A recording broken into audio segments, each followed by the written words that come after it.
Evelyn Harper let her daughter slip from her arms. Not because she stopped loving her, because her arms had stopped working. Lillian crumpled into the snow at the edge of the frozen road, 5 years old, silent, not shivering anymore, and Evelyn stood over her and felt nothing. Not panic, not grief, nothing. The nothing was worse than either of those things. The nothing meant she was done. She looked down at her daughter's blue lips and made the decision. She was not getting up again. If you've ever been in a place so dark, you couldn't remember why you were still fighting, stay with me. Subscribe to this channel, hit that notification bell, and drop the name of your city in the comments. I want to see how far this story travels. Now let's go back to Wyoming, 1885, and the night a quiet rancher stopped his horse and changed 2 lives forever. The suitcase had gone down first. Evelyn hadn't decided to drop it. Her fingers had simply stopped obeying her, gone so numb and so far past numb that the signal from her brain arrived too late, and the worn leather case hit the frozen road with a sound like a coffin lid dropping. And she had looked at it lying there in the snow and felt nothing except a dull, distant recognition that she was not going to pick it up again. Then her knees went. She caught Lillian before they hit the ground. That much her body still knew how to do. That much was so deep in her it didn't require thought. And she went down onto her knees in the snow, with her daughter clutched against her chest, and the wind coming off the Wyoming mountains, like something that wanted to finish what the past 14 months had started. 3 days. She had been walking for 3 days. She had told herself she could make Caldwell Junction. There was work there. A laundry house. A hotel needing kitchen help. She had repeated it to herself the way a person repeats a prayer when they're no longer sure they believe in God, but they need something to say to get through the next 10 steps. Caldwell Junction. There is work there. Keep walking. She was not walking anymore. Lillian had stopped shivering 20 minutes ago. That was the thing that had finally broken her. Not the cold in her own bones, or the hunger sitting hollow in her stomach, or the exhaustion that had soaked so deep it had stopped feeling like exhaustion and started feeling like her natural state. It was the silence from Lillian's small body. A child who stops shivering in the cold is a child whose body has stopped fighting to stay warm. Evelyn knew what that meant. She had nursed enough sick neighbors back in Rockford to know exactly what that silence meant. She pulled Lillian back from her chest, just enough to look at her face. The skin was pale in the way that had no pink left in it. The lips had that bluish cast at the corners. The lashes were frozen at the edges where tears had dried in the cold. "Mama," Lillian breathed. Not a question, not a cry. Just the word, automatic and faint, like even unconscious. She needed to confirm her mother was still there. "I'm here," Evelyn said. "I'm right here, baby." Her own voice surprised her. Steady. After everything, still steady. That was the one thing she had never let herself lose, the steadiness in her voice when Lillian needed to hear it. She could lose the house. She could lose the money. She could lose every person who had ever promised to stand by her. The voice was the last thing, and she was holding it by a thread she could feel fraying. "Are we home yet?" Lillian whispered. The question hit her somewhere she didn't have words for. "Not yet," Evelyn said. "I'm cold, Mama." "I know, sweetheart, I know you are." She pressed her lips to the top of Lillian's head.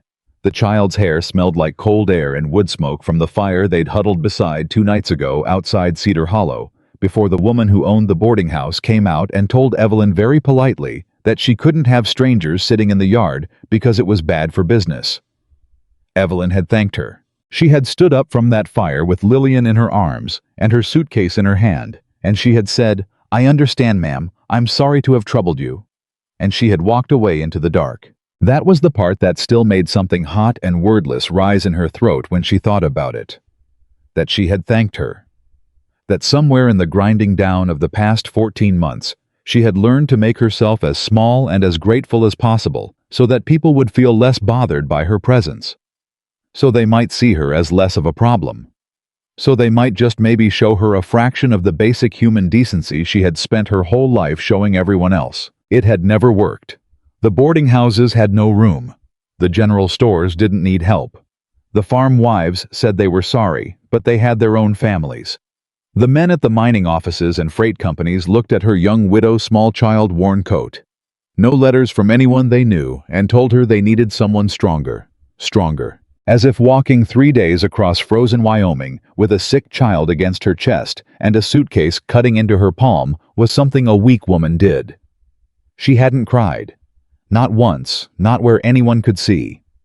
She had saved it for the moments after Lillian fell asleep, the silent kind of crying that left no evidence by morning. But sitting now in the snow, with the suitcase 10 feet behind her, and the mountains black against the sky, Evelyn felt something she hadn't felt before. Not grief, not anger. Something quieter than either, and more final. The feeling of a door swinging shut on the inside of her chest. She had stopped believing things were going to get better. She didn't make a decision exactly. It was more like a door that had been straining against its hinges for months finally gave way, and on the other side was nothing, and she was too tired to be afraid of nothing anymore. Then she heard hoofbeats. She didn't look up. She'd heard riders before on this road. 2 yesterday. 1 that morning. Not one of them had slowed. She had stopped expecting them to. People had their own cold to contend with. A woman in the snow at the roadside was someone else's problem, and everyone in Wyoming in the winter of 1885 had problems enough of their own. She kept her face turned down to Lillian. The hoofbeats slowed. She told herself it was a rut in the road. Ice. A fork coming up ahead. The hoofbeats stopped. Evelyn looked up. The man on the dark horse was maybe 15 feet away, and he was looking at her with the particular stillness of someone who had learned to understand a situation completely before reacting to it. He wasn't young. Late 30s, hard side of 40. A lean jaw, dark with several days of stubble. Eyes the color of good river water, dark and clear, and not easy to look away from. Heavy canvas coat. Wide-brimmed hat shaped by weather and time. His horse was a dark bay, a solid animal breathing in slow white clouds in the cold air. I didn't say a word. He looked at her, then he looked at Lillian. Whatever he saw in those two faces, it was enough. He swung down from the horse in a single quiet motion, no hesitation, no deliberation, like a man who had made up his mind before his boot hit the ground. He crouched down about 4 feet from her, not close enough to crowd her, just close enough to see. "How long have you been out here, ma'am?" he asked. His voice was low. Not soft, there was something solid in it, the voice of a man who chose his words because he meant them. But no wariness in it. No judgment. "A while," Evelyn said. He looked at Lillian. She stopped shivering, Evelyn said before he could ask. Something moved across his face. Fast and controlled, but she caught it. His jaw tightened once and then released. "What's her name?" he asked. "Lillian." "And yours?" "Evelyn Harper." "Where were you headed, Mrs. Harper?" "Caldwell Junction," she said. "Someone told me there was work there." He looked at the road ahead, just briefly. But she had watched enough faces in the past 14 months to read what his said. Caldwell Junction was too far. Whatever was there didn't matter tonight. "You got anyone expecting you?" he asked. "Anyone at all?" "No," she said. He nodded once. "My name is Nathaniel Brooks," he said. "I run a cattle ranch about 2 miles east of here. There's a cabin on the property I'm not using, fireplace, bed, food in the kitchen." He paused. "I want you to take it tonight. Get your daughter warm. Tomorrow we figure out the rest." Evelyn looked at him steadily. She had learned in 14 months of desperate surviving to listen beneath an offer of help. Because help never came clean. Help from a boarding house meant judgment. Help from a church meant obligation. Help from a man, a woman alone had to think very carefully about what help from a man meant. "Why?" she said. He met her eyes directly and didn't look away. "Because she's 5 years old," he said. "And she's cold. That's reason enough for me." "I can't pay you," Evelyn said. "I want to be clear about that before anything else." "I know," he said. "I didn't ask you to. And I'm not looking for charity." Something shifted in his expression, not offense, not impatience, closer to recognition. Like a man who understood the difference between what those words meant and what they cost someone to say. "Then we'll call it hospitality," he said quietly. And come morning, the choice of whether you stay or go is yours. I won't make it for you." He stood and went to his horse. From behind the saddle he unhitched a thick wool blanket and carried it back and held it out. Evelyn took it. She wrapped it around Lillian tight, tucking the edges in. Lillian stirred and made a small sound and pressed her face closer into Evelyn's neck. "Can you stand?" Nathaniel asked. "Yes," Evelyn said. She stood. He didn't reach for her. He didn't hover. He simply stepped back enough to give her room and waited to see whether she needed a hand, and when she rose on her own, he took another half step back. He picked up her suitcase. She almost said something. It felt too close, someone else touching the last thing she owned in this world. But her arms were full of her daughter, and she held her tongue. He tied the case to the back of the saddle. "I'll walk alongside you," he said. "Easier than putting you up on a horse you don't know in the dark." She looked at him. "You'd rather walk 2 miles in this cold than put me on your horse." "I'd rather you felt safe, ma'am," he said. "Not like a performance, just like a fact. You can ride if you want to, but I won't put you up there if it makes you uneasy." She didn't know what to do with that. She had spent 14 months around men who assumed, men who decided what she needed, men who told her what she should be grateful for, men who made her feel that every offer of help came with invisible strings she'd be finding and untangling for weeks afterward. This man had asked. "I'll walk," she said. "All right," he said, and that was the end of it. The road was dark, and the wind was punishing, and her feet had stopped feeling like her own somewhere around the 2nd mile. But Lillian was warmer wrapped in that heavy blanket, and Evelyn could feel the steadier rhythm of her daughter's breathing against her collarbone. Nathaniel walked beside her, and a little behind, close enough that she knew he was there, far enough that it didn't feel like pressure. He didn't talk. She had expected him to ask questions. Where she'd come from, how she'd ended up here. The whole story that strangers always wanted because it helped them decide whether she deserved what she was being given. He asked nothing. He just walked. After a while, Lillian stirred and lifted her head. "Mama," she said in the foggy, important voice of a child surfacing from the edge of sleep. "Who is that?" "His name is Mr. Brooks," Evelyn said. "He's taking us somewhere warm." Lillian turned and considered Nathaniel with the grave, unblinking appraisal that only small children are capable of, the kind that misses nothing and is embarrassed by nothing. "Do you have any animals?" she asked him. Something moved in his face. Brief and careful, like a man who had grown cautious about letting things touch him. "I've got a dog," he said, "named Chester. He's probably asleep by the fire right now." "Chester," Lillian repeated, filing it away with the solemnity of a 5-year-old committing an important fact to permanent memory. Then she dropped her head back against her mother's shoulder, apparently satisfied. Nathaniel said nothing more. But Evelyn noticed, and she noticed because she had learned to notice everything, because noticing was what kept you ahead of trouble. That after that small exchange, he moved a half step closer to them.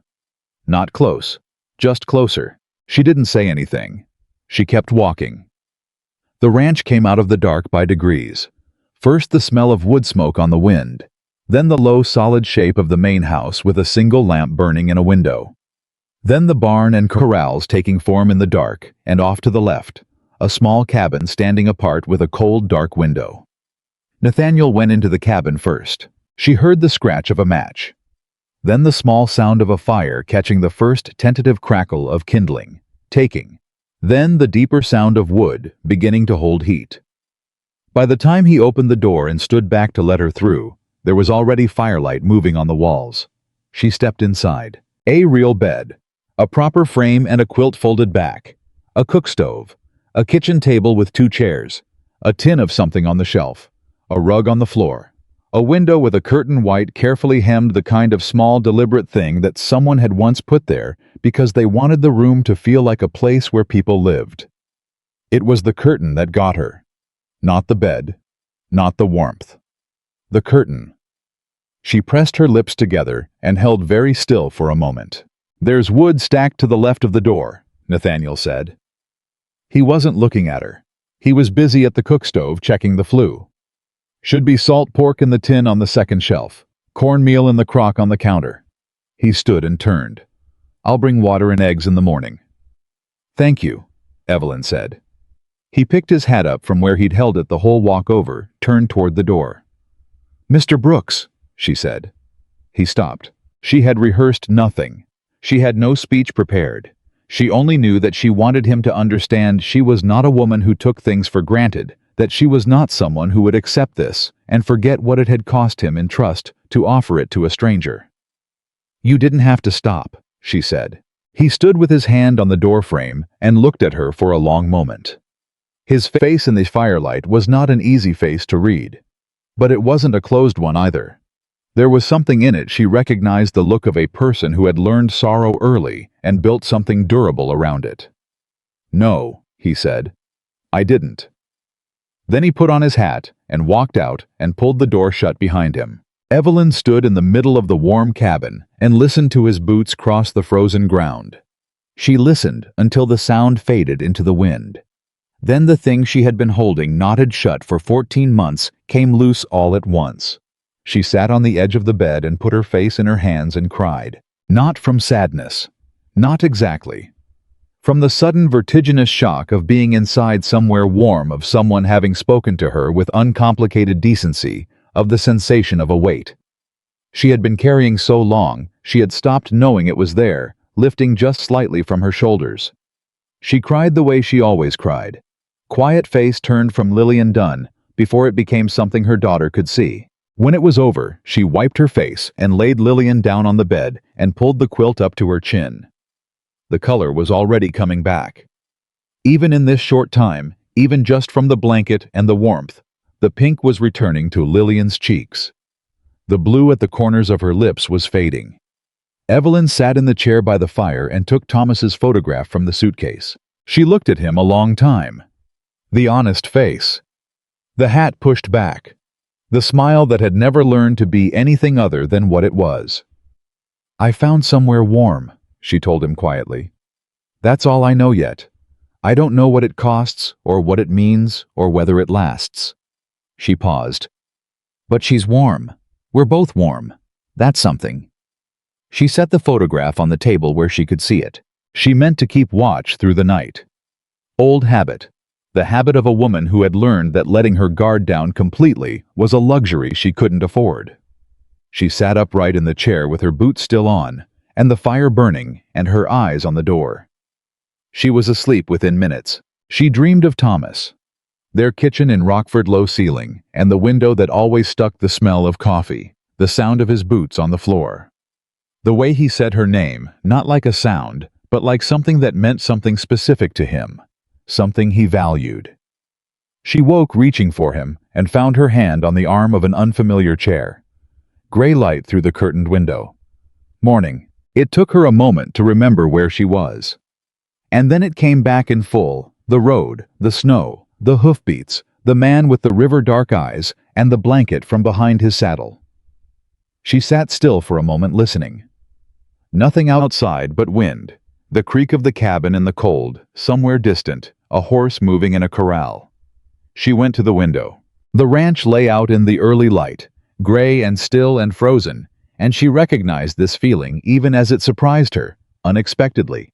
Beautiful, the way hard things sometimes are, when you're looking at them from inside somewhere warm. There was a figure already moving between the barn and the corrals. Nathaniel. Working in this cold at this hour without hesitation, the way men work when work is what they are made of. She watched him for a moment. Then she turned to the cook stove. She was not going to sit here and wait to be fed. Whatever this arrangement turned out to be in daylight, whatever conditions attached themselves to it, once they were both standing in it, with clear heads, she was going to be useful while she was here. She was going to be a person who contributed something. That was not negotiable. She found the cornmeal crock, the salt pork tin, a small quantity of dried apple tucked in the back of the shelf. She found a pot that fit the stove. By the time Lillian woke up blinking and asking where Chester was, there was porridge on the table, and the cabin was warm, and Evelyn had washed her face in cold water and squared her shoulders and decided she was going to face today like a woman with something left to offer. "Can I go find Chester?" Lillian asked, already reaching for her boots with the single-minded urgency of a child who had formed an attachment to a dog she had never actually met. "After you eat," Evelyn said. "And you ask Mr. Brooks before you go anywhere.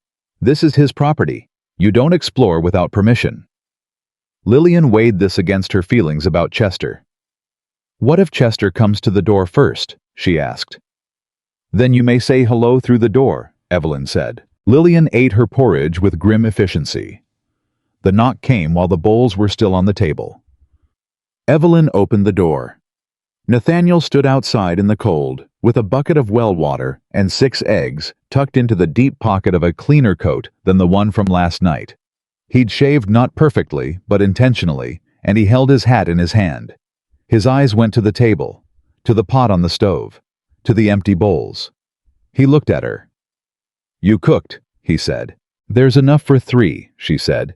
"If you haven't eaten yet." He started to say something, stopped. "Sit down, Mr. Brooks," she said. A brief pause. Something in his face, not quite resistance and not quite surprise. More like the expression of a man recalibrating a situation that had moved faster than he expected it to. He sat down. Lillian stared at him across the table. "Did you bring Chester?" she asked. "He's just outside," Nathaniel said. "I didn't know if your mama would want him in the house." Lillian turned to Evelyn with the expression of a lawyer who has just presented an airtight case and is waiting for the verdict. Mama. After breakfast," Evelyn said. They ate. The 3 of them at the small table in the warm cabin, the morning light coming pale through the curtain, and the fire settled into steady heat. It was quiet in the way that isn't awkward, the way silence is between people who are each too occupied with their own thoughts to need noise to cover them. When the bowls were empty, Evelyn set her hands flat on the table. "I'd like to talk about what happens now," she said. Nathaniel looked at her. "All right," he said. "I need work," she said. "Real work, not charity.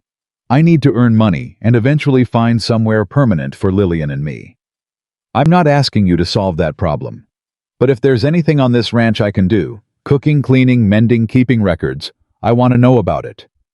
He was quiet for a moment. "You know bookkeeping?" he asked.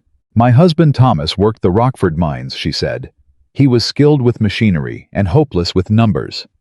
I managed our accounts for 6 years.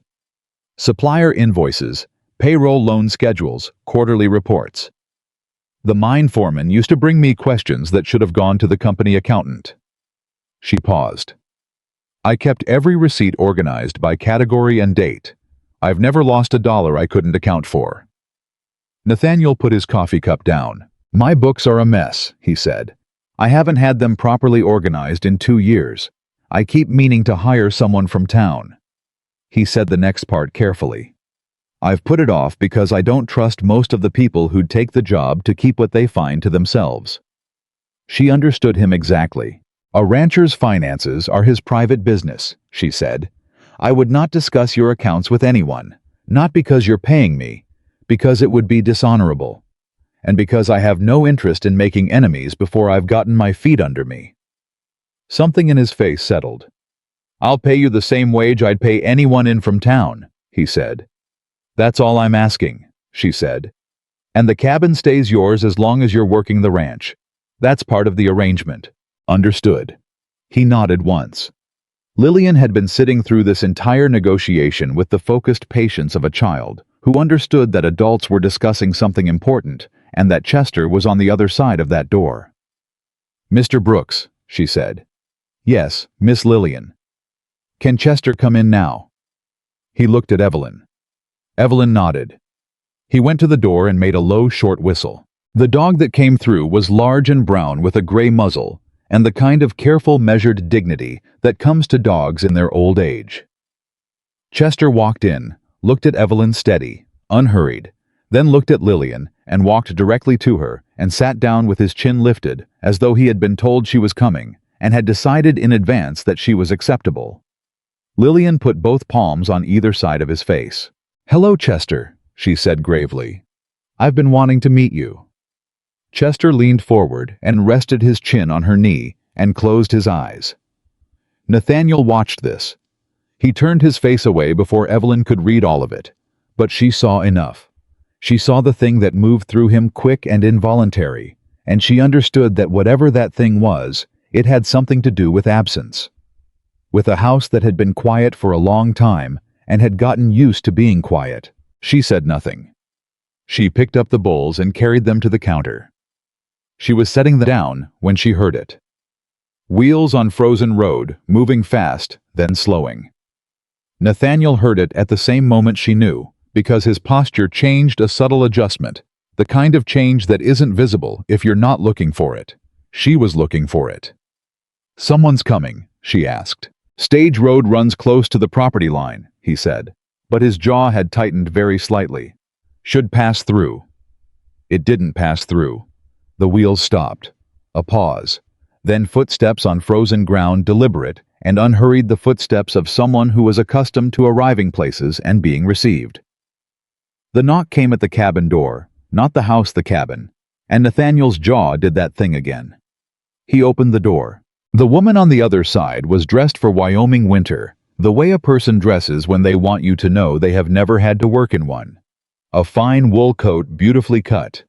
Good leather gloves. Hair arranged with precision despite the cold. She was somewhere around 50, with a face that had once been handsome, and had over the years arranged itself into something more deliberate and harder than handsome. The face of a woman who had decided long ago what she thought about most things, and had not found reason to revise. Her eyes moved through the open door and found Evelyn immediately. "Nathaniel," she said.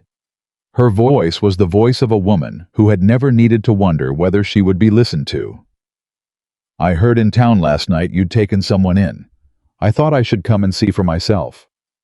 "Margaret," Nathaniel said. "Level. Nothing more." Margaret Caldwell looked at Evelyn the way a person looks at a situation they are in the process of assessing for risk. "And you would be," she said. "Evelyn Harper," Evelyn said. She kept her voice pleasant and her spine straight. "I was traveling through in difficult circumstances. Mr. Brooks was kind enough to offer me work and accommodation." "Work," Margaret repeated with a faint downward inflection that said she had heard a great many things described as work. "She's handling the ranch accounts," Nathaniel said. "I see." Margaret's gaze traveled the room, the table, the three bowls, Lillian on the floor with Chester, the photograph of Thomas on the side table, Evelyn's worn dress, and her careful posture. She catalogued all of it in the efficient way of a woman who had years of practice turning domestic details into social intelligence.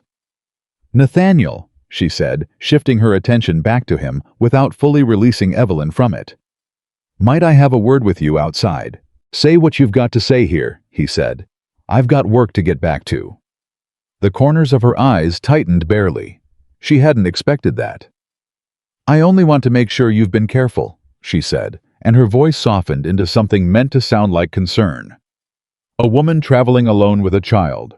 No one to speak for her. It's generous of you, Nathaniel. No one would say otherwise.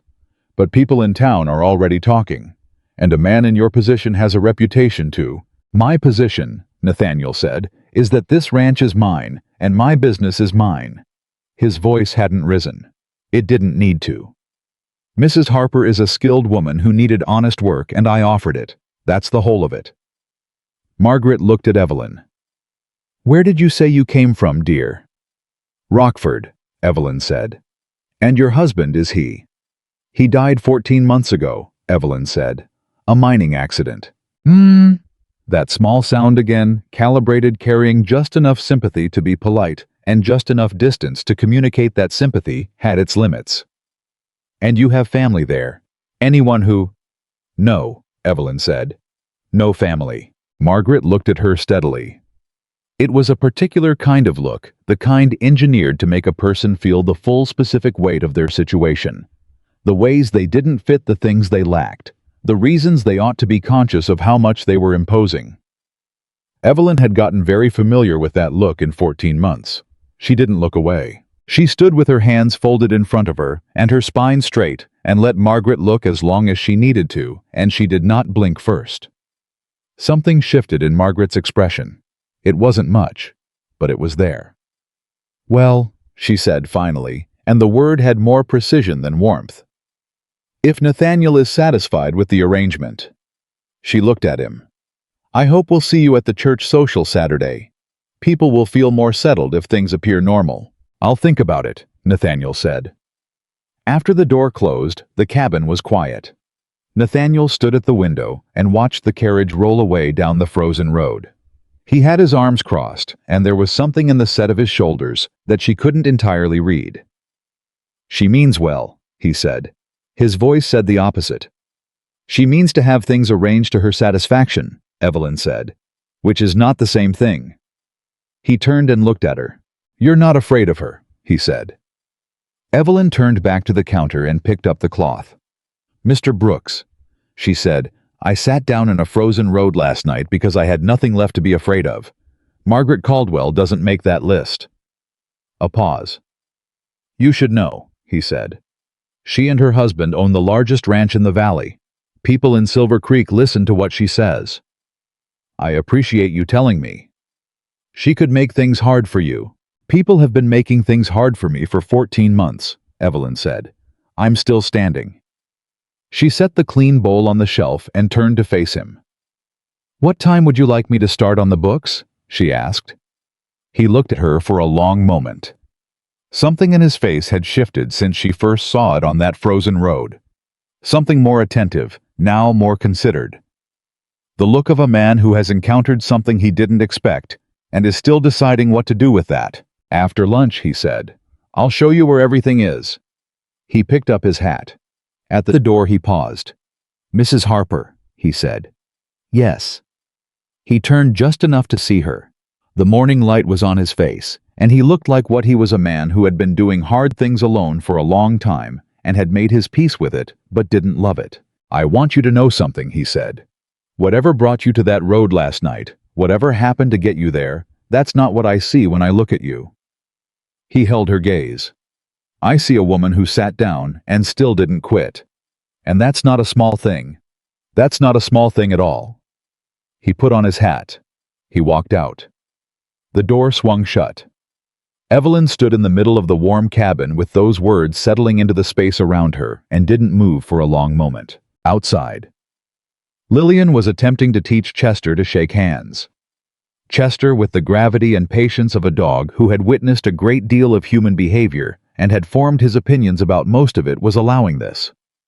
Evelyn watched them through the curtained window. Then she straightened her shoulders, turned back to the room, and began composing in her mind the systematic questions she would need to ask about a set of financial records that hadn't been properly maintained in 2 years. She had real work to do. For the first time in 14 months, that thought didn't sit in her chest like desperation. It sat there like ground beneath her feet, like something solid, like a beginning she had not given up soon enough to miss. The books were worse than Nathaniel had warned her. Evelyn sat at the desk in the corner of the ranch house's small office, a room that smelled like leather and old paper, and the particular kind of dust that settles on things men intend to deal with and keep not dealing with, and looked at the stack of ledgers and loose papers and receipts and invoices that Nathaniel had set in front of her without apology. "I know," he said. "You don't have to apologize," she said. "I wasn't going to," he said, and left. She almost smiled. She picked up the first ledger. The entries ran in 3 different hands. Nathaniel's own cramped writing, something more careful that she guessed belonged to a previous hired man, and a third script she couldn't place at all. The dates jumped. There were gaps of weeks. There were entries without corresponding receipts, and receipts without corresponding entries. There was a payment recorded twice in March of 1884, and a supplier invoice from November that had never been logged at all. She set the ledger down and picked up the loose papers. Unsorted. Some still folded, some torn at the edges, one stuck to another with what appeared to be dried coffee. She unstuck it carefully and read both. She set them in 2 separate piles. Then she started over from the beginning, and this time she worked the way Thomas had always said she worked, like a woman who had decided where the last piece of the puzzle went before she picked up the first one. She had been at it for 2 hours when she found the first problem. It wasn't a gap. It wasn't a duplicate. It was a payment. $53 logged as a supply purchase from a company called Harwick & Sons that didn't match any invoice she could find. No delivery record. No corresponding goods in the ranch inventory she'd mentally noted on her walk to the office. Just the payment in the cramped handwriting going out in August of 1883 and not appearing anywhere else. She set the receipt aside and kept going. She found another one in October. $61. Same company. Same handwriting. No invoice. She put that one next to the first and kept her face very still.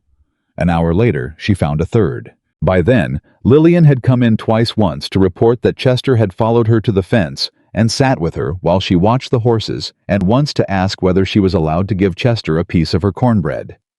Evelyn had said yes to both and sent her back outside, and she was grateful for the interruptions because they reminded her to breathe. 3 payments. No invoices.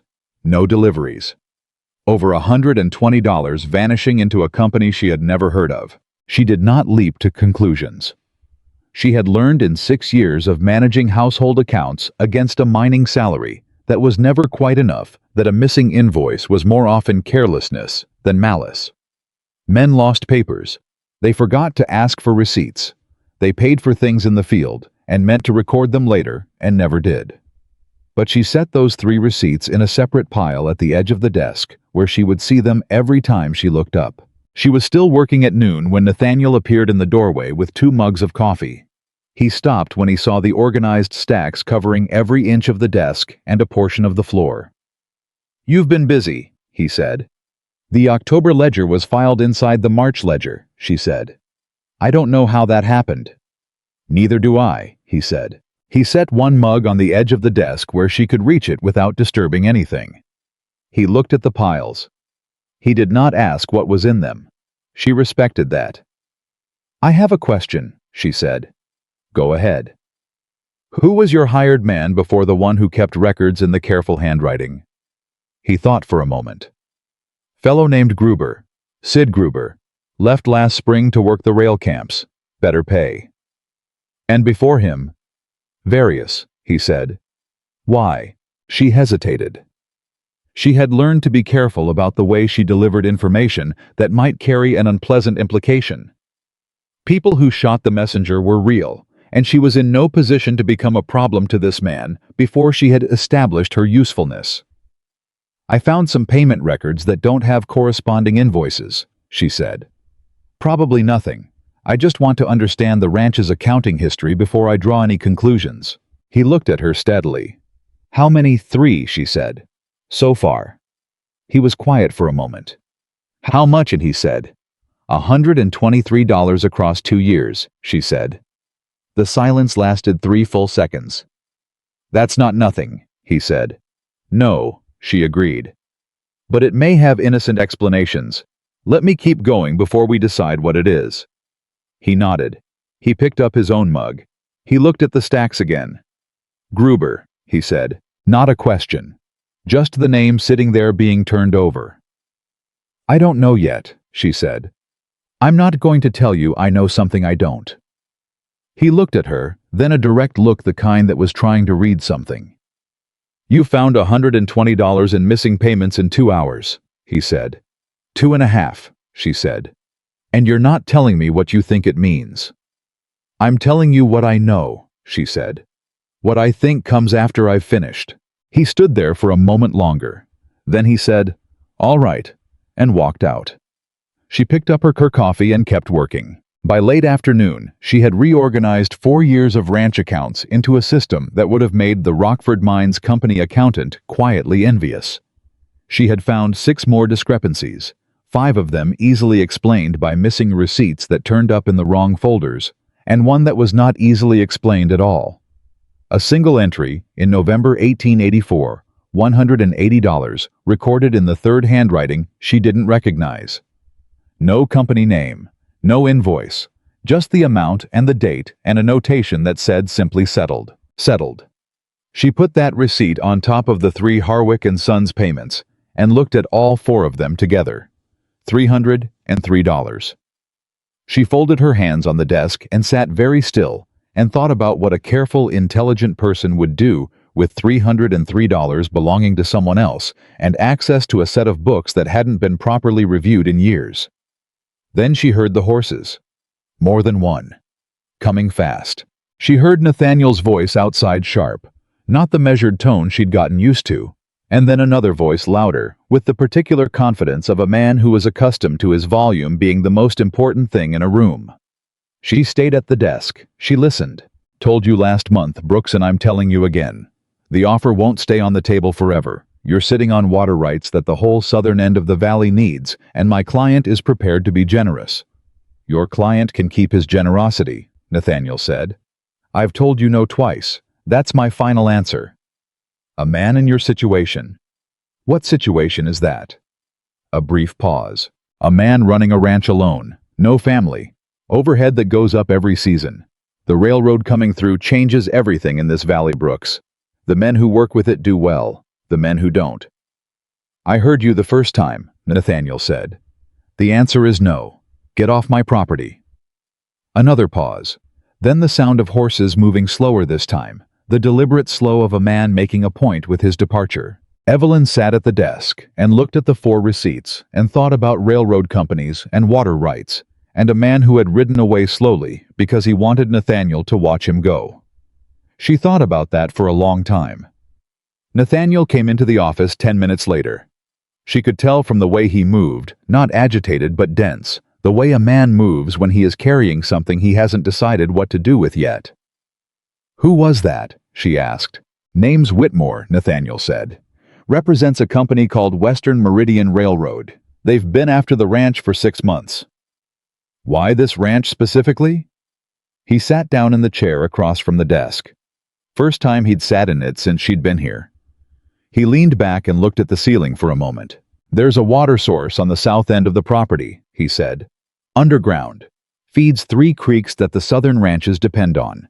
The railroad wants to route a spur line through this valley, and for that they need the water rights. Without them, they can't sustain the operation. And you won't sell, she said. It's not my water to sell, he said. Those 3 creeks feed every family south of here. I sell the rights. The railroad controls what those families pay for water on their own land. He looked at her. I'm not going to do that. She looked at him for a moment. Then she looked down at the 4 receipts on the edge of the desk. Mr. Brooks, she said, I want to ask you something and I need you to answer me honestly. I've been honest with you so far, he said. Did you ever hire anyone to review these books, other than the hired men who kept them? Anyone from outside, a lawyer, an accountant, someone with a business connection to a railroad company? He sat forward. No, he said. The word came out very flat and very certain. Then I need you to look at something, she said. She turned the 4 receipts around and pushed them across the desk toward him. He looked at them. He looked at them for a long time without touching them. That notation, she said, pointing to the last one. Settled. That's not a supply payment, and it's not a payroll entry. The handwriting isn't yours, and it isn't Gruber's. Someone else was in these books. Nathaniel picked up the November receipt. His face did something complicated and controlled. When was Whitmore first here? Evelyn asked. He looked up. October, he said. Last year. His voice had gone very quiet. First time he came was October 1884. She pointed to the 3 Harwick and Sons entries. These start August 1883. He set the receipt down. So someone was laying groundwork before Whitmore ever showed up at my door, he said. That's what the dates suggest, she said. I don't know who Harwick and Sons is. I don't know whose handwriting that November entry is in. But someone with access to your books was recording payments that didn't correspond to any goods or services delivered to this ranch. And a railroad company has been trying to acquire your property for 6 months. The silence in that room was the particular kind that happens when 2 people are both looking at the same thing, and neither of them wants to be the one to say what it is. Nathaniel said it. They've been bribing someone, he said. Someone with access to my property, my records. That's one explanation, Evelyn said. There are others. Name one. She couldn't, not honestly. He stood up. He walked to the window and stood with his back to her for a moment. She let him have that.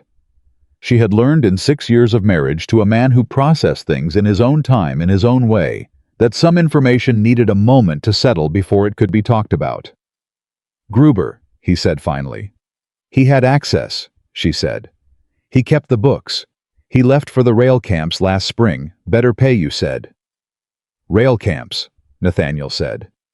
The two words landed like stones. I'm not accusing anyone, Evelyn said carefully. I'm telling you what the records show.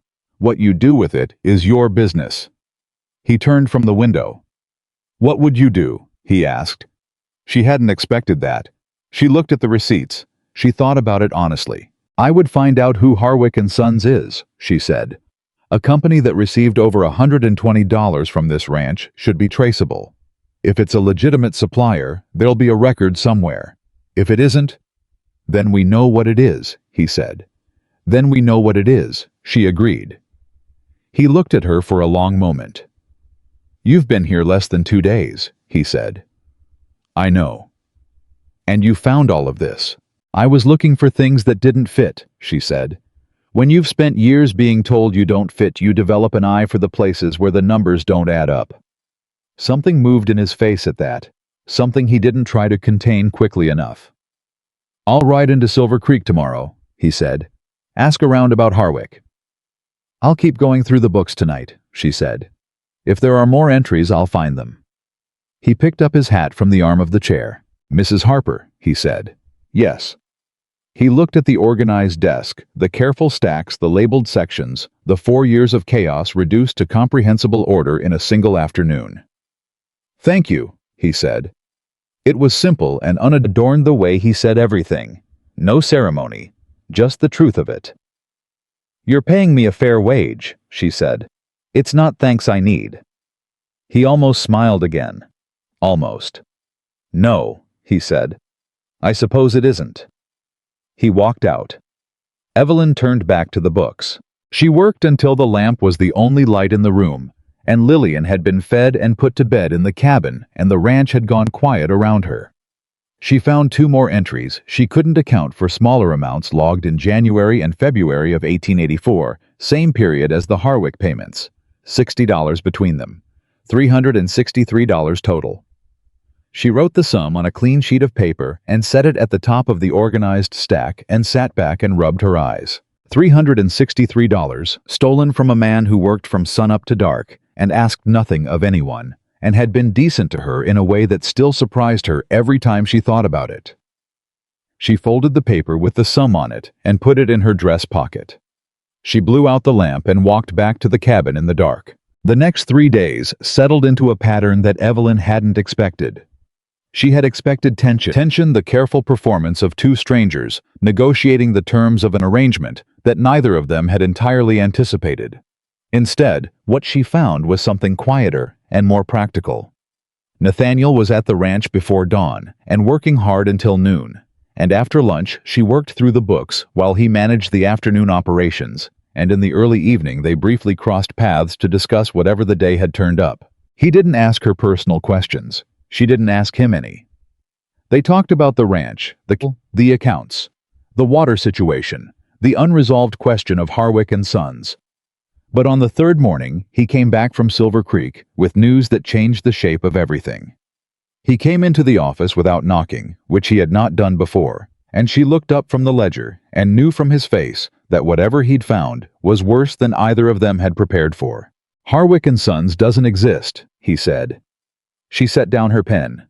As a company, he said. I asked at the county records office, at the bank, at the telegraph office, where we receive most of our supplier wires. He pulled a folded paper from his coat and set it on the desk. Harwick and Sons has no registered business address in Wyoming, no telegraph record, no bank account in any institution in this county or the next 3. Evelyn unfolded the paper. It was a copy of a county registration inquiry, stamped and dated from this morning. It's a shell, she said. A what? A company that exists on paper to receive money, she said. No real business, no products, no services, just a name and somewhere for funds to go. She looked up at him. Someone created it specifically to funnel money from this ranch. He sat down in the chair across the desk. Hard. Like a man who needed the solidity of something under him. How long has this been going on? He said. Based on what I've found, at least 2 years, she said. Possibly longer if there are records I haven't reached yet. She paused. There's something else. He looked at her. "I've been cross-referencing your supplier accounts against the dates of Whitmore's visits," she said. "Every time Whitmore came to the ranch, which I've reconstructed from a note in your desk journal. The one where you wrote down the dates. On the dates he showed up, there was a payment to Harwick within 30 days before or after." The silence was very complete. "So someone was telling him when to come," Nathaniel said slowly. "And when the answer was still no, they paid someone inside the ranch to find another way to make saying no harder," she said. He stared at the desk. "The water rights," he said. "If your finances look bad enough long enough," she said carefully, "a man in a difficult enough situation might eventually be persuaded that selling is his only option, or a buyer might take a legal position that a struggling rancher can't afford to fight." She paused. $363 over 2 years is not enough to ruin a ranch, but it's enough to make a margin smaller. And a smaller margin makes a man's position weaker. And a weaker position makes a persuasion campaign more effective. Nathaniel was very still. "It's been a slow bleed," he said. "Yes," she said. He put his hands flat on the desk, looked at them. A man looking at his own hands the way you look at them when you are trying to decide what to do with them. "I trusted Gruber," he said. Not with bitterness, with the particular flatness of a man confronting something he should have seen sooner. "You trusted someone who seemed trustworthy," she said. "That's not a character flaw. That's what decent people do." He looked at her. "Where did Gruber go?" she said. "The rail camps, do you know which line?" "Western Meridian," he said. The name sat between them. Western Meridian Railroad. Whitmore's client. Evelyn felt the pieces lock into place with the cold, satisfying click of a thing that has been deliberately hidden and has been found anyway. "He didn't just leave for better pay," she said. "No," Nathaniel said. "He didn't." The sound of horses in the yard again. Not one this time, but several. Nathaniel's head came up sharply.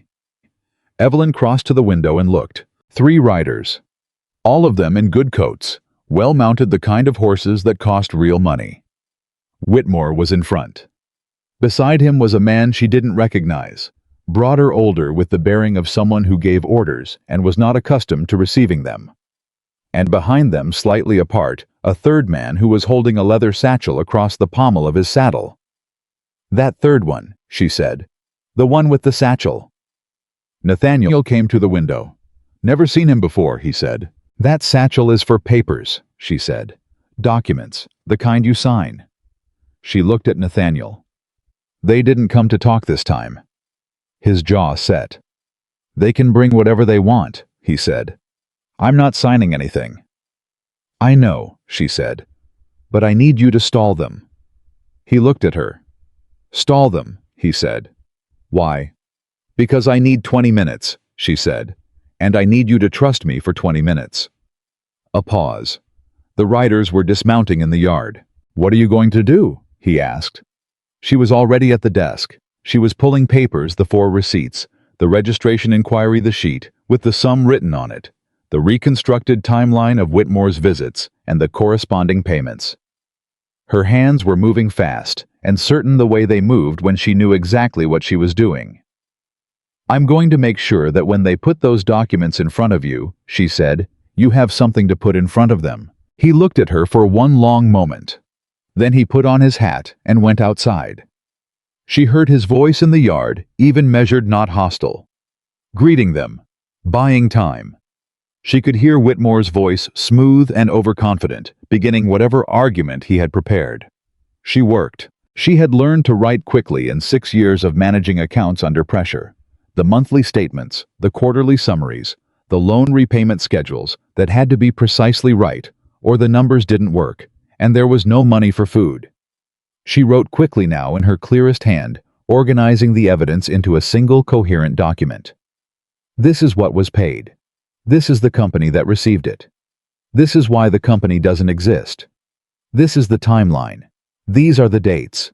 15 minutes. She could still hear voices in the yard. She kept writing. The broader man's voice, the one she didn't recognize, had taken over from Whitmore. deeper, more authoritative, with the cadence of a man who was accustomed to having his words treated as final, entirely within the company's legal right to pursue the matter through the county court, if a voluntary agreement can't be reached. I want to be clear about that, Mr. Brooks. We're not here to threaten you. We're here to give you one final opportunity. She finished the summary. She read it through once, made 2 corrections.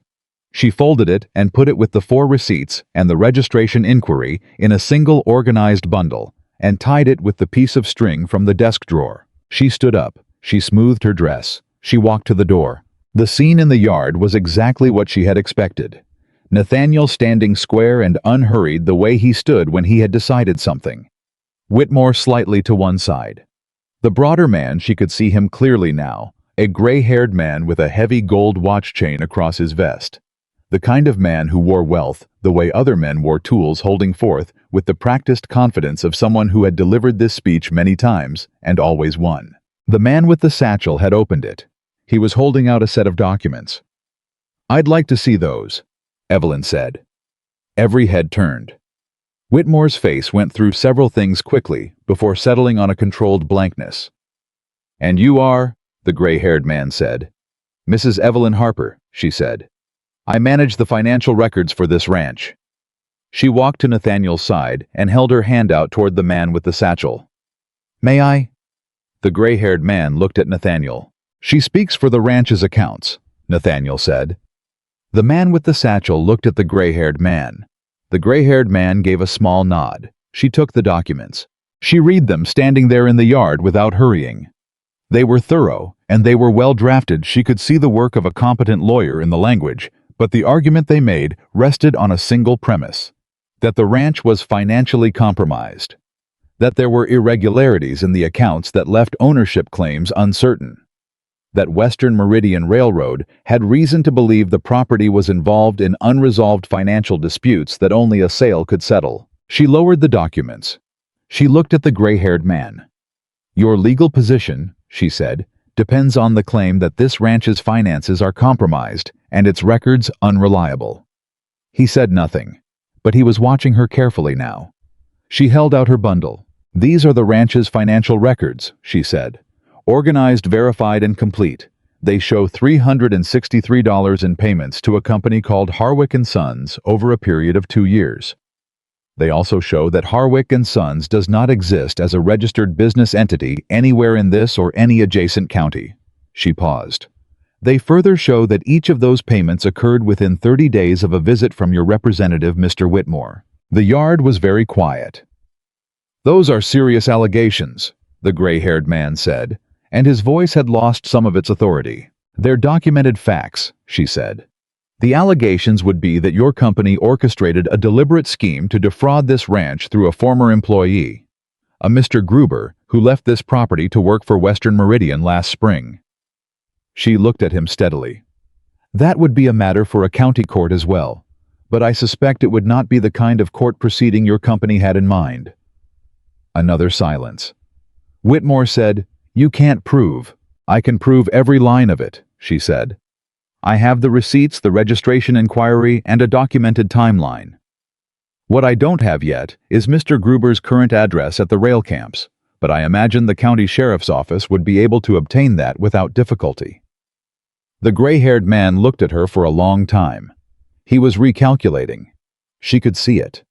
The way a man's eyes move when he is running numbers in his head that are coming out differently than he expected. "Mrs. Harper," he said, and his voice had shifted into something more careful.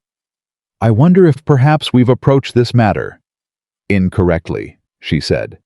"Yes, I think you have." He looked at Nathaniel. Nathaniel said nothing. He didn't need to. He was standing beside her with his arms at his sides and his face completely still, and all he was doing was being present, and that presence was enough. "We'll need to review our position," the gray-haired man said finally. "That seems wise," Evelyn said. "The ranch will be retaining copies of all relevant documents. If we hear from your company again regarding the purchase of this property, those documents will go to the county courthouse the same day." Another long moment. Then the gray-haired man turned to the man with the satchel and said something in a low voice. The satchel was closed. documents were returned to it. The three of them mounted. Whitmore was last. He looked at her as he gathered his reins, not with anger exactly, with something colder and more considered, the look of a man filing information away. She met it without flinching. They rode out. She stood in the yard and watched them go until the sound of their horses had faded to nothing. Then her hands started shaking. She hadn't let them shake while the men were there.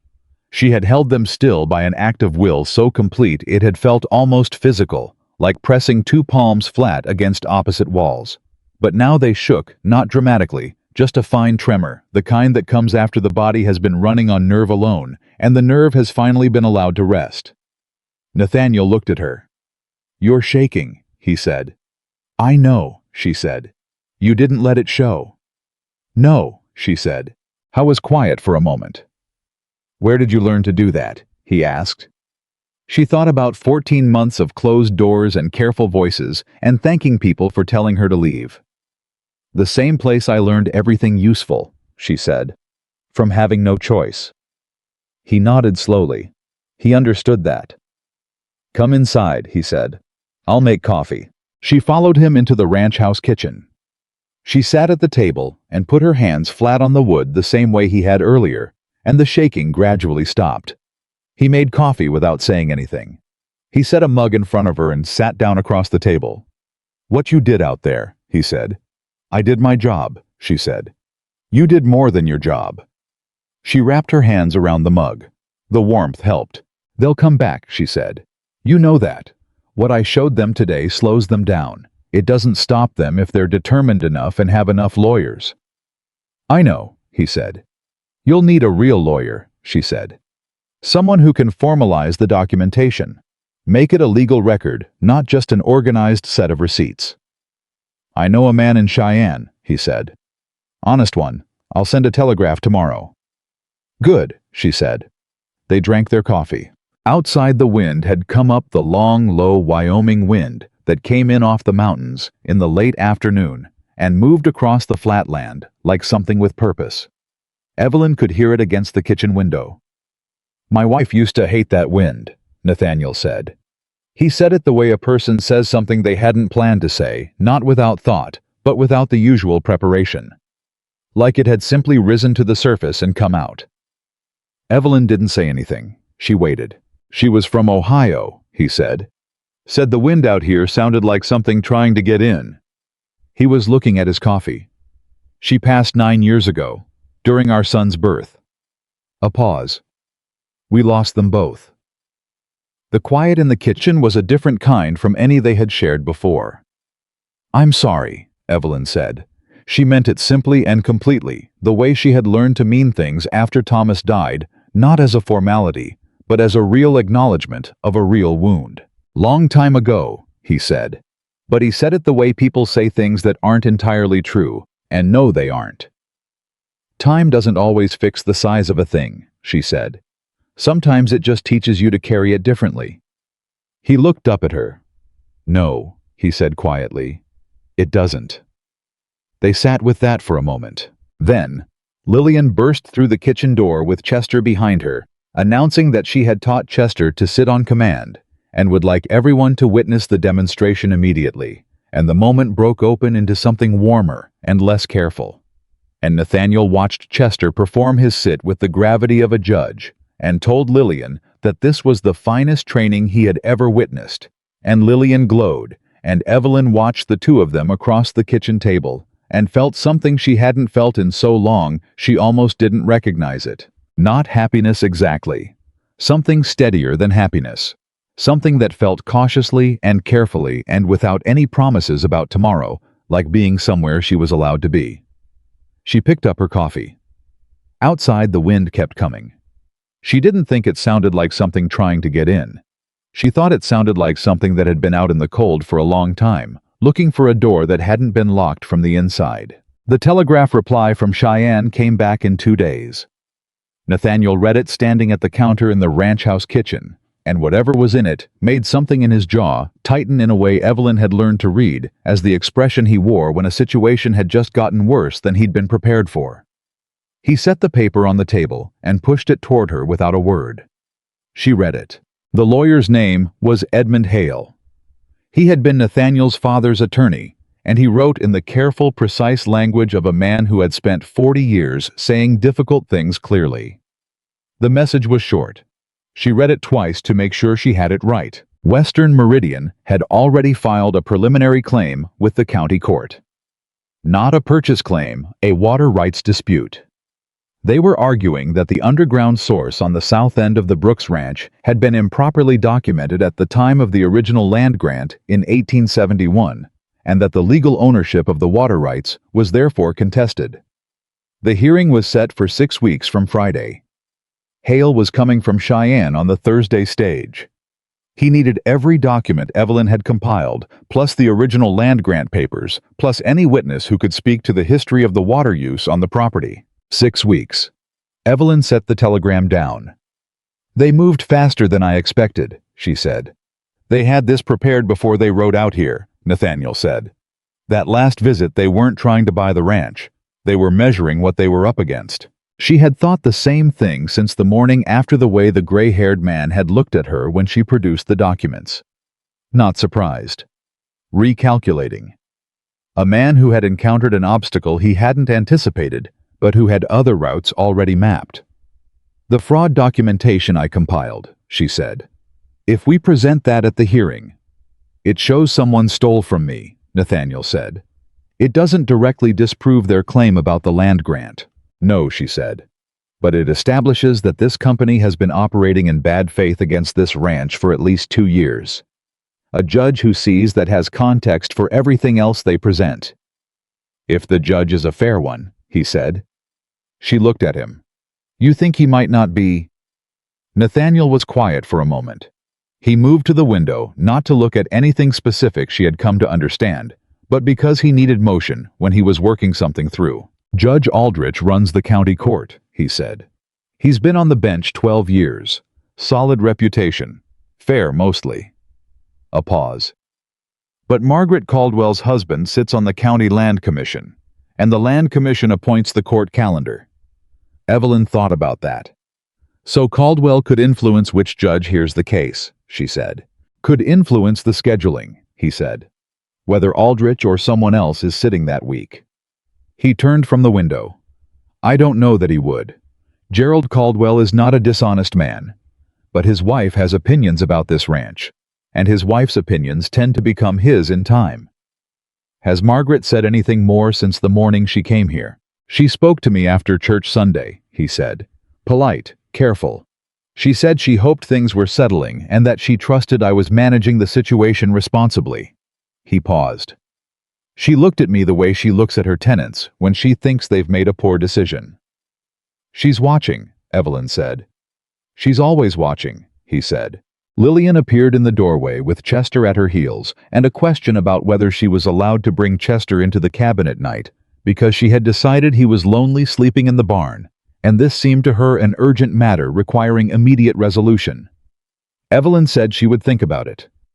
Lillian said that Chester was already sitting by the cabin door and had been for some time, and it seemed unkind to make him wait while she was still thinking. Nathaniel told her that Chester had slept in the barn perfectly contentedly for 6 years, and one more night would not damage him.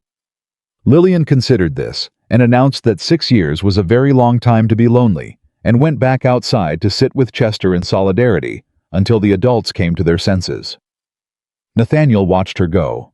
The corner of his mouth moved, just barely. "She is something," he said. "She is," Evelyn agreed.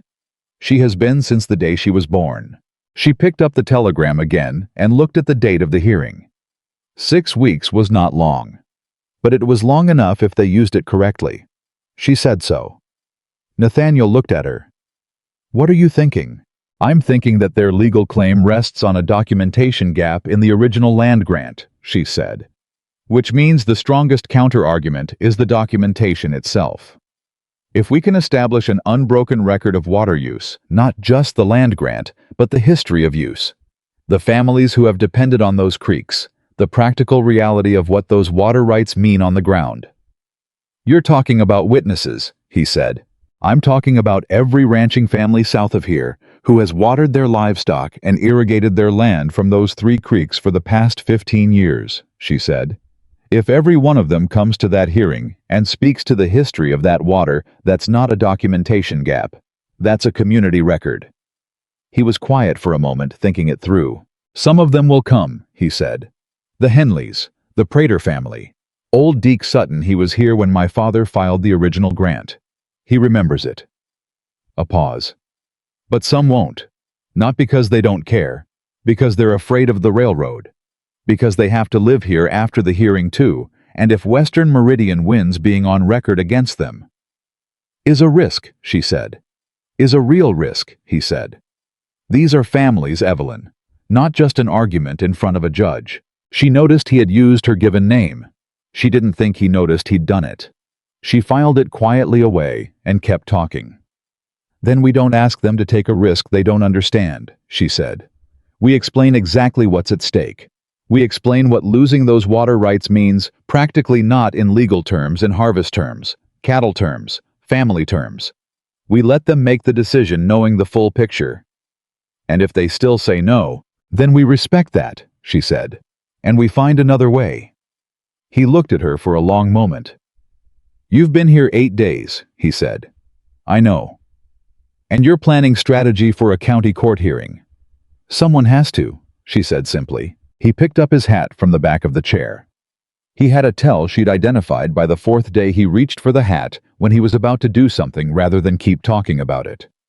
It was one of the things she found most legible about him. He was a man who moved toward problems rather than around them. I'll ride to the Henley place this afternoon, he said. And Deke Sutton's in the morning. I'll have the compiled documents ready for Hale when he arrives, she said. And I'll write up a summary of the fraud evidence in plain language, not legal language, something a judge can follow without a law degree. He paused at the door. Can I ask you something? He said. Yes. Why are you doing this? He said it without any challenge in it. Genuine. A man who wanted to understand something. I'm paying you to keep books. This is... He gestured slightly at the telegram, the papers, the whole shape of the thing. This is considerably more than that. She thought about how to answer honestly. Because someone should have done this for Thomas, she said finally. When the mine had the accident, when they told us it was an equipment failure, and closed the inquiry and moved on. There was paperwork that didn't add up. I could see it. But I was a widow with a child and no standing and no one who would listen. She looked at him. I am not going to watch something like that happen to someone else if I can stop it. He stood in the doorway for a moment. I'm sorry, he said. About Thomas, about all of it. You didn't cause it, she said. No, he said. But I'm sorry anyway. He left. She sat at the desk for a long time after the sound of his horse faded down the road. Then she picked up her pen and started writing. The next 2 weeks moved fast and hard. Nathaniel rode to every ranch south of the property line. Evelyn worked through the documents by lantern light after Lillian was in bed, building the case piece by piece, the way she built everything methodically with each element in its correct place before she moved to the next. The responses from the ranching families were mixed in exactly the way Nathaniel had predicted. The Henleys said yes immediately without hesitation, because their youngest son had been born in a dry year, and those creeks had been the reason they'd survived it, and they had not forgotten. Old Deke Sutton said yes even more immediately, and with considerably more profanity directed at railroad companies in general. The Prater family said they needed to think about it. 2 other families said no politely, apologetically, but no. They had children. They had margins that didn't leave room for being on the wrong side of a railroad company with a team of lawyers. Evelyn wrote their refusals down and set the paper aside and didn't judge them. She understood exactly what it was to make decisions from a position of nothing to spare. It was on the 14th night that everything changed. She was alone in the ranch house office. Nathaniel had ridden to the Prater place for a second conversation. They were wavering, and a second conversation sometimes moved people who a first conversation hadn't. Lillian was asleep. Chester was at the cabin door. She heard a horse in the yard. One horse moving at a walk, which meant it wasn't someone in distress. She set down her pen and listened. A knock at the ranch house door. Not the office door, the front door. She went to open it. Margaret Caldwell stood on the porch. Alone. No carriage. No driver. Just Margaret in a heavy coat and her good gloves, and without the performance of being seen that usually accompanied her. She looked. Evelyn took a moment to register it. She looked older and less certain. "Mrs. Harper," she said. "Mrs. Caldwell," Evelyn said. "Nathaniel isn't here." "I know," Margaret said. "I saw him ride out an hour ago. I came to speak with you." Evelyn looked at her for a moment. Then she stepped back from the door. Margaret came inside. She stood in the entry hall and looked at the lamp burning in the office and the papers spread across the desk, visible through the open door. "You're working late," she said. "I usually do," Evelyn said. Margaret looked at her hands. She wasn't wearing the gloves any longer. She'd pulled them off outside. Her hands were not the hands Evelyn had expected. They were not soft. They were the hands of a woman who had worked once before she had people to work for her. "I came to tell you something," Margaret said. "I debated whether I should. My husband would tell me I shouldn't. He'd say it wasn't my business, and I should let things take their course." "But you're here anyway," Evelyn said. "I'm here anyway," Margaret said, "because I have been watching you for 2 weeks, Mrs. Harper, and whatever I thought when I first walked into that cabin." She paused. "I was wrong. About what you were. About what you were doing here." Evelyn waited. "Gerald came home 3 nights ago from a meeting of the Land Commission," Margaret said. "Western Meridian had a representative there. A lawyer, not Whitmore, someone above Whitmore. He presented their case to the commission as a matter of county development interest." She looked at Evelyn directly. "They're asking the commission to request a specific judge for the water rights hearing, not Aldrich." The air in the room changed. "Which judge?" Evelyn said. "A circuit judge named Harrow," Margaret said. "He comes from the Eastern District. He has ruled in favor of railroad land claims 7 times in the past 3 years." 7 times. Evelyn stood very still.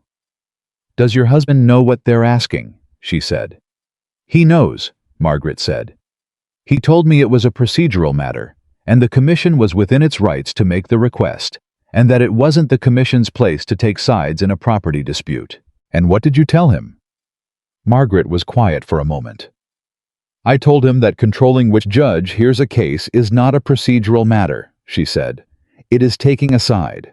And that if the commission did this, every family in this valley would be watching to see whether the men they trusted with their land records could be bought by a railroad company." She paused. "He said I was being dramatic." "Were you?" "No," Margaret said. "I was being accurate." She looked at the office. "How is your case?" "Strong," Evelyn said. "But not if the judge has already decided before he walks in." Margaret nodded once. "That is what I thought." "Why are you telling me this?" Evelyn said. The question was direct, and she meant it to be. She had learned not to accept kindness without understanding it. Margaret looked at her for a long moment. And for the first time since Evelyn had met her, the woman's face was without any of its careful social management. What was underneath was complicated and more honest. "Because I have a daughter," Margaret said.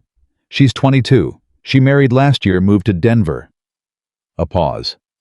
"Before she left, she told me that I spent so much energy deciding who belonged in this valley and who didn't, that I'd forgotten to notice who was actually worth something." She looked at Evelyn's hands. The ink stains, the practical calluses, the hands of a woman who had been working since the night she arrived. "I think she was right." Evelyn looked at her. "What can the commission actually do?" she said. "If your husband refuses to support the request." "The request needs a majority vote," Margaret said. "There are 5 members. Gerald is 1. 2 others will likely vote however Western Meridian wants them to. But the remaining 2..." She paused. "If Gerald votes no, and I can persuade one of the others, it fails." "And can you?" "Possibly," she said. "Commissioner Waverly's family has 300 acres that border the southern creeks. If he understands what losing those water rights means to his own property." "He'll vote no," Evelyn said. "He might," Margaret said. "If someone explains it to him in terms he can't ignore." Evelyn looked at her. "Tonight," she said. Something like surprise moved through Margaret's face. "It's past 9 o'clock. The commission meets Friday," Evelyn said. "That's 4 days. Waverly needs to understand the situation before Gerald Caldwell is in the room with him, because once Gerald has made up his mind in a group, he won't reverse himself in front of other people." She looked at Margaret steadily. "You know that about him?" Margaret was quiet for a beat. "Yes, I do." "Then tonight," Evelyn said. Margaret Caldwell looked at her for a long moment. And then she did something Evelyn had not expected. She laughed. It was brief and surprised and completely genuine, the laugh of a woman who had not expected to be outmaneuvered in her own plan. "You are not what I thought you were, Mrs. Harper," she said. "No," Evelyn agreed. "Most people find that out eventually." Evelyn put on her coat. She told herself she was leaving Lillian sleeping safely with Chester at the door, and Nathaniel due back within the hour, and that was enough. She told herself this was necessary. She rode to Waverly's property with Margaret Caldwell in Margaret's carriage in the dark. Commissioner Robert Waverly was a broad, slow-speaking man of 60 who had ranched the same land his father had broken and who trusted his own experience above most other things. He received them in his parlor with the wariness of a man who was not accustomed to receiving two women unannounced at 9 in the evening, but who had enough manners to offer them coffee anyway. Evelyn didn't want coffee. She wanted 20 minutes. She laid the compiled documents on Waverly's parlor table, and she talked for those 20 minutes with the focused precision of a woman who had prepared this case in her sleep for 2 weeks and knew every number in it. She told him about the water source, about the 3 creeks, about what the railroad's control of those rights would mean in practical terms, not in legal language, in water language, in hay yield language, in cattle survival through a dry summer language. She told him about the Harwick payments and the fraudulent company and Gruber going to work for Western Meridian. She told him that the company had already moved to influence the judge selection. She told him that his own 300 acres bordered the southern creeks and that his own title to that water use was no more secure than Nathaniel's if Western Meridian established legal precedent in this county. Waverly listened. He was a slow-speaking man, but he was not a slow-thinking one. When she finished, he was quiet for a long time. "They approached Gerald," he said finally. "It wasn't a question." "His wife came to us tonight," Evelyn said. Waverly looked at Margaret. Margaret met his eyes without apology. "And you came here," he said to Margaret. "I did," she said. Because it was the right thing to do," she said. "And because my daughter told me I had forgotten how to tell the difference between what was correct and what was right. I am choosing to believe she was wrong about that." Waverly looked at the documents on the table. He picked up the page with the sum, the $363, and read it. He set it down. "If I vote against the commission request," he said, "and Gerald votes against it, it fails." "Yes," Evelyn said. "And if it fails, Aldrich hears the case." "Yes." "And Aldrich is a fair judge," he said, more to himself than to her. "That's what Nathaniel tells me," she said. He was quiet again. "The railroad has money," he said. "They have lawyers. If they lose at the commission level, they don't stop." "No," she agreed. "They don't. But they lose the advantage of a sympathetic judge. And with the fraud evidence in front of Aldrich, they lose the argument that they've been acting in good faith. And with every ranching family south of here testifying to the history of that water use." She paused. "They lose." He looked at her. "You're very certain," he said. "I'm very prepared," she said. "That's different from certain, but I'll take prepared." He almost smiled. "All right," he said. He picked up the page with the 363 on it and looked at it one more time. "I'll vote no." The carriage ride back to the ranch was quiet for the first few minutes. Evelyn sat with her hands in her lap and let herself breathe for the first time in what felt like hours. "You're good at this," Margaret said. "I've had a lot of practice making a case to people who weren't inclined to listen," Evelyn said. "People like me," Margaret said. Evelyn didn't answer that directly. She looked out at the dark road. "You came tonight," she said. "That's what matters." Margaret was quiet for a moment. "I treated you badly," she said. "When you first arrived." You were protecting what you thought needed protecting, Evelyn said. I understand that. That's more charitable than I deserve. Possibly, Evelyn said. But I've spent too much energy on resentment in the past 14 months. I'm done carrying that. Margaret looked at her. Nathaniel is a good man, she said. Carefully. Not intruding, more like someone putting a thing down gently where it could be seen. I know, Evelyn said. He has been alone a long time. I know that too. Margaret nodded and didn't say anything more about it. The carriage turned into the ranch road, and Evelyn saw the light burning in the ranch house. Nathaniel was back. She saw his silhouette move past the kitchen window and felt something shift in her chest. Something she acknowledged and then carefully set aside, because there were 4 days until the commission meeting and 6 weeks until the hearing, and she was not in any position to let herself get ahead of the facts. She got down from the carriage. Thank you, she said to Margaret. Thank you, Margaret said. And this time she meant it differently than she had on that first morning. There was something quieter in it, something that didn't have conditions attached.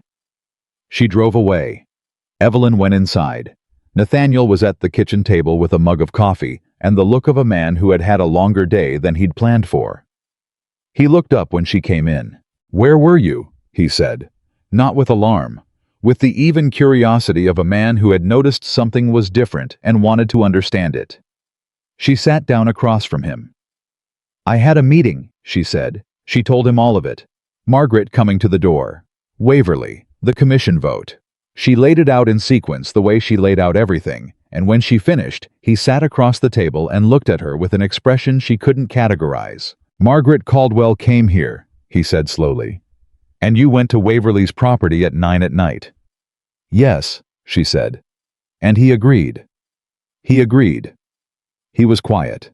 He looked at his coffee, then back at her. You have been here 17 days, he said. I know. And in 17 days, you have reorganized my accounts, identified a fraud scheme, confronted the railroad company's representatives with documentation they didn't expect, and now potentially secured the commission vote. She looked at him steadily. Is that a problem? She asked. He looked at her for a long moment. No, he said. And his voice had something in it she hadn't heard before. Something that wasn't just gratitude, and wasn't just respect, and wasn't just the measured appreciation of a man for a competent employee, but something that sat underneath all of those things and was bigger than any of them. It is the furthest thing from a problem I can imagine. She looked away first this time. She picked up his coffee mug and stood and carried it to the counter to refill it, because she needed something to do with her hands, and because she was not ready to look at whatever was in his face for longer than that. She refilled the mug. She set it back in front of him. She sat back down. The Prater family, she said. Did they agree? They did, he said. Good, she said. That gives us 8 witnesses for the hearing. 9, he said.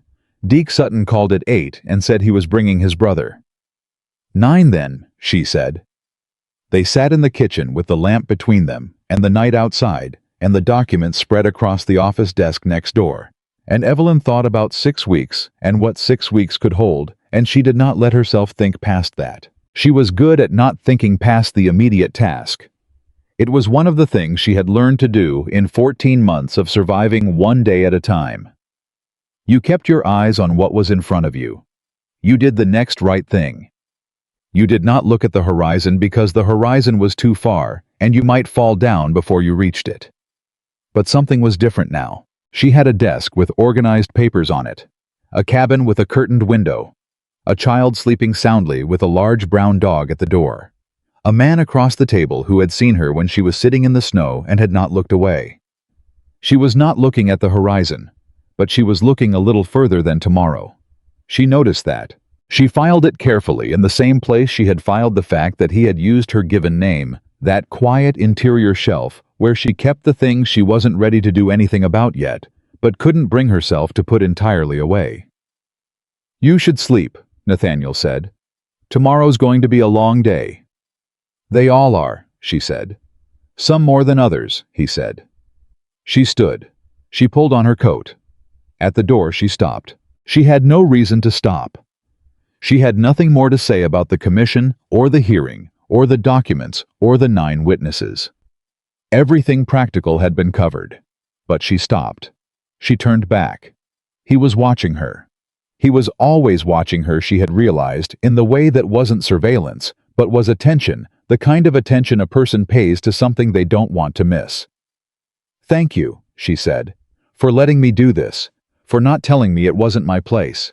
He looked at her. "It is your place," he said. "It always was." She held that for a moment. Then she walked out into the dark Wyoming night across the frozen ground past Chester, who lifted his head and thumped his tail once, and set it back down and into the cabin where Lillian was sleeping. She stood in the warm room for a long time without lighting a lamp. She stood there with the dark around her, and thought about a man who had said it, always was like it was a simple fact, like it had never been in question, and felt something in the very center of her chest that she had believed for 14 months was permanently closed. Begin very carefully, very slowly, to open again. Outside, the Wyoming wind had died down. For the first time since she could remember, the silence didn't feel like something she had to brace against. It felt like something she could rest in. She sat on the edge of the bed next to her sleeping daughter and let herself be still in it, and did not fight the feeling, and did not try to name it. She just let it be there. That was enough. That was, she thought, more than enough for one night.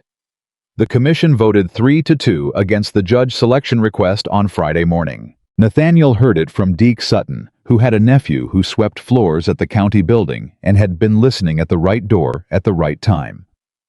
Deke rode out to the ranch before noon and delivered the news with the satisfaction of a man who had been waiting a long time to see a railroad company lose something. Evelyn was at the desk when Nathaniel came into the office with the news. She set down her pen. She let herself feel it for exactly 3 seconds, the clean, solid relief of a thing going right after so many things had gone wrong. 3 seconds. Then she picked up her pen again. "Aldrich, here's the case," Nathaniel said. "Good," she said. "We have 5 weeks and 4 days left. We're not done." He looked at her. "You're not going to take a moment to feel that," he said. "I felt it," she said. 3 seconds. 3 seconds, he repeated. "We still have a hearing to win," she said. "Sit down. I want to go through the witness order with you before Hale arrives Thursday." He sat down, but she caught it the way his mouth moved before he got his expression entirely settled. Something between exasperation and something warmer.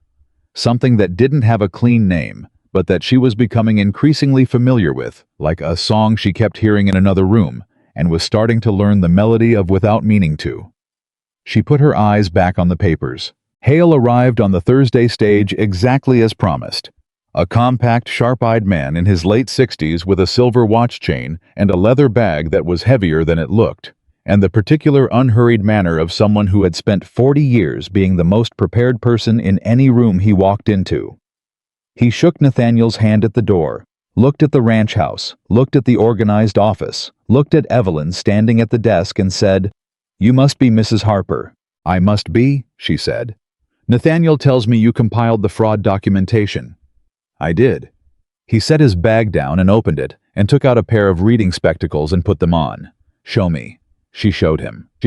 He read for 40 minutes without speaking. She watched him read the way she watched everything carefully, cataloging the small reactions, the moments when his pen made a note, and the moments when his expression shifted. He made 9 notes. When he finished, he took off his spectacles and set them on the desk and looked at her. "This is excellent work," he said. "Thank you," she said. "I mean it technically," he said. "The organization, the cross-referencing, the timeline. This is the quality of work I would expect from a trained legal clerk." He paused. "Nathaniel didn't tell me you had a legal background." "I don't," she said. "I have a background in not being able to afford mistakes." Hale looked at her for a moment. Then he nodded once with the slow deliberateness of a man revising an assessment. "All right," he said. "Let's build a case." The next 5 weeks were the hardest and the most purposeful that Evelyn had known since Thomas died. She and Hale worked the documents every evening after supper. He challenged everything, every conclusion she'd drawn, every piece of evidence she'd assembled, every argument she thought was solid, not to undermine it, but to find the places where opposing counsel could get a foothold and close them before the hearing. He was demanding in the way that good teachers are demanding, pushing, not because he doubted her, but because he needed to know exactly how much weight each piece of the case could hold. She pushed back when she thought he was wrong. He was surprised by that the first time. The second time he was less surprised. By the third week, he was arguing with her like an equal, which was the greatest professional compliment she had ever received without anyone intending it as one. Nathaniel rode the ranches. He spoke to the witnesses, the Henleys, the Praters, Deke Sutton, and his brother, the 4 other families who had eventually said yes once word got around that Waverly was standing with Brooks. He prepared them for what Hale told him. To prepare them for the kind of questions opposing counsel would ask, the ways they'd try to make a lifetime of honest water use sound like an informal arrangement rather than an established right. Lillian, operating with the complete confidence of a 6-year-old who had decided that Chester was hers and the ranch was home, and these facts were not subject to revision, had begun, helping in the barn each morning, and could now correctly identify 14 different pieces of ranch equipment by name. Chester went where she went. The ranch hands, 2 of them brothers named Cal and Pete Darden, who had worked for Nathaniel 3 years, and had the healthy wariness of men who had watched their quiet employer become a man with lawyers and meetings, and a woman who ran the office like a general had adopted Lillian as a kind of unofficial ranch mascot and competed to teach her things. Life had settled into a shape Evelyn hadn't let herself look at directly. Because looking at it directly meant acknowledging it, and acknowledging it meant having something to lose, and she knew too well what it felt like to lose the things that had become her life's shape. She was not ready for that kind of exposure again. But it was there. She knew it was there. And Nathaniel knew it too. She was fairly certain he knew, because she had become very good at reading his face, and his face had become increasingly difficult to read in the moments when it was directed at her. It was 3 weeks before the hearing when the second blow landed. She was alone in the office. Nathaniel had ridden to Cheyenne for a meeting with Hale about procedural filings. A 2-day trip, and the Darden brothers were working the south pasture fence when a rider came into the yard she didn't recognize. He was young 20s, well-dressed for the territory, with the kind of confidence that came not from experience, but from having someone powerful standing behind him. He asked for Nathaniel. She said Nathaniel wasn't in and asked his business. He said his business was with Mr. Brooks. She said she was Mr. Brooks's ranch manager, and anything that needed saying to the ranch could be said to her. He looked at her in the way she was accustomed to being looked at by young men who had never been challenged by a woman and didn't know what to do with it. Then he handed her an envelope. "Delivery from Western Meridian's legal representation," he said. "Court papers." He paused with the slight hesitation of someone who had been told to say something specific. "Counsel asked me to let Mr. Brooks know that the company is prepared to discuss a settlement before the hearing, on generous terms." She took the envelope. "Tell counsel that Mr. Brooks will respond through his attorney," she said. "Thank you." The writer left. She opened the envelope. She read the papers standing at the desk and felt the specific chill that comes not from surprise, but from having suspected something and having it confirmed. Western Meridian's lawyers had found something. In the original, 1871, land grant documentation, there was a surveyor's notation, a boundary description using a natural landmark, a rock formation on the south property line that Western Meridian was now claiming had been incorrectly identified. They were arguing that the survey had established the water source as being outside the formal property boundary by a margin of less than 200 feet. Not inside Brooks' land. Outside it. On a strip of contested territory that had never been formally assigned to any owner in the 41 intervening years. 200 feet. If they were right, if the surveyor's notation meant what Western Meridian's lawyers were saying, it meant then the water rights claim wasn't about fraud or bad faith or community use. It was about a line on a map drawn 41 years ago, and whether a rock formation had been correctly identified, and whether a margin of 200 feet could take a man's land from him. She set the papers down. She sat down. She did not allow herself the panic that was standing right at the edge of her controlled composure, waiting for the invitation. She breathed. She thought. Then she picked up a pen and wrote a telegraph message for Nathaniel in Cheyenne and had Cal Darden ride it to town immediately. Then she went back to the beginning. She pulled out every document she had, every surveying record, every land grant notation, every piece of historical documentation about the property boundary that existed in Nathaniel's files. She was looking for something she hadn't needed before. Something about the rock formation, about the boundary description, about what had been understood about that southern property line for the past 4 decades. She found it at 11 o'clock that night, buried in a folder she had organized but not deeply examined because it had seemed to contain only old correspondence letters between Nathaniel's father and the county land office in the years after the original grant. Was a letter dated 1873, 2 years after the survey. It was from the original surveyor himself, a man named Hoskins, responding to a question from Nathaniel's father about exactly the boundary notation that Western Meridian was now disputing. Hoskins had written in the careful hand of a professional man addressing a formal inquiry. The formation referenced in the survey notation as the split granite outcropping is understood to mark the southern extent of the water source as contained within the Brooks property. This notation was made with specific attention to ensuring that the water source in its entirety falls within the formal boundaries of the grant. Any interpretation placing the source outside those boundaries would be a misreading of the surveyor's intent. Surveyor's intent, not just a notation, a clarification, from the man who had drawn the line himself. Her hands were entirely steady when she set the letter down. She read it 3 more times. Then she wrote a second telegraph message for Nathaniel, this one longer, and had Pete Darden ride it to town in the dark. Nathaniel arrived back from Cheyenne a full day early, having ridden through most of the night. He came into the office at 7 in the morning, with road dust still on him, and went straight to the desk. "Show me," he said. She showed him the letter. He read it. He set it down. He picked it up and read it again. "Hoskins," he said. "My father talked about Hoskins. He said he was the most precise man he ever hired for any job. Precise enough to write a clarification letter and keep a copy filed with the land office correspondence." Evelyn said, "I need you to call Hale today. This letter changes their entire legal argument. They're claiming surveyor error, but the surveyor himself documented his intent 2 years after the original grant. That's not error. That's established record." Nathaniel looked at her. He was still holding the letter. His face had the particular expression she had come to recognize, the one that wasn't quite emotion and wasn't quite thought, but was both at the same time moving through him in the way that deep things move below the surface where he usually kept them.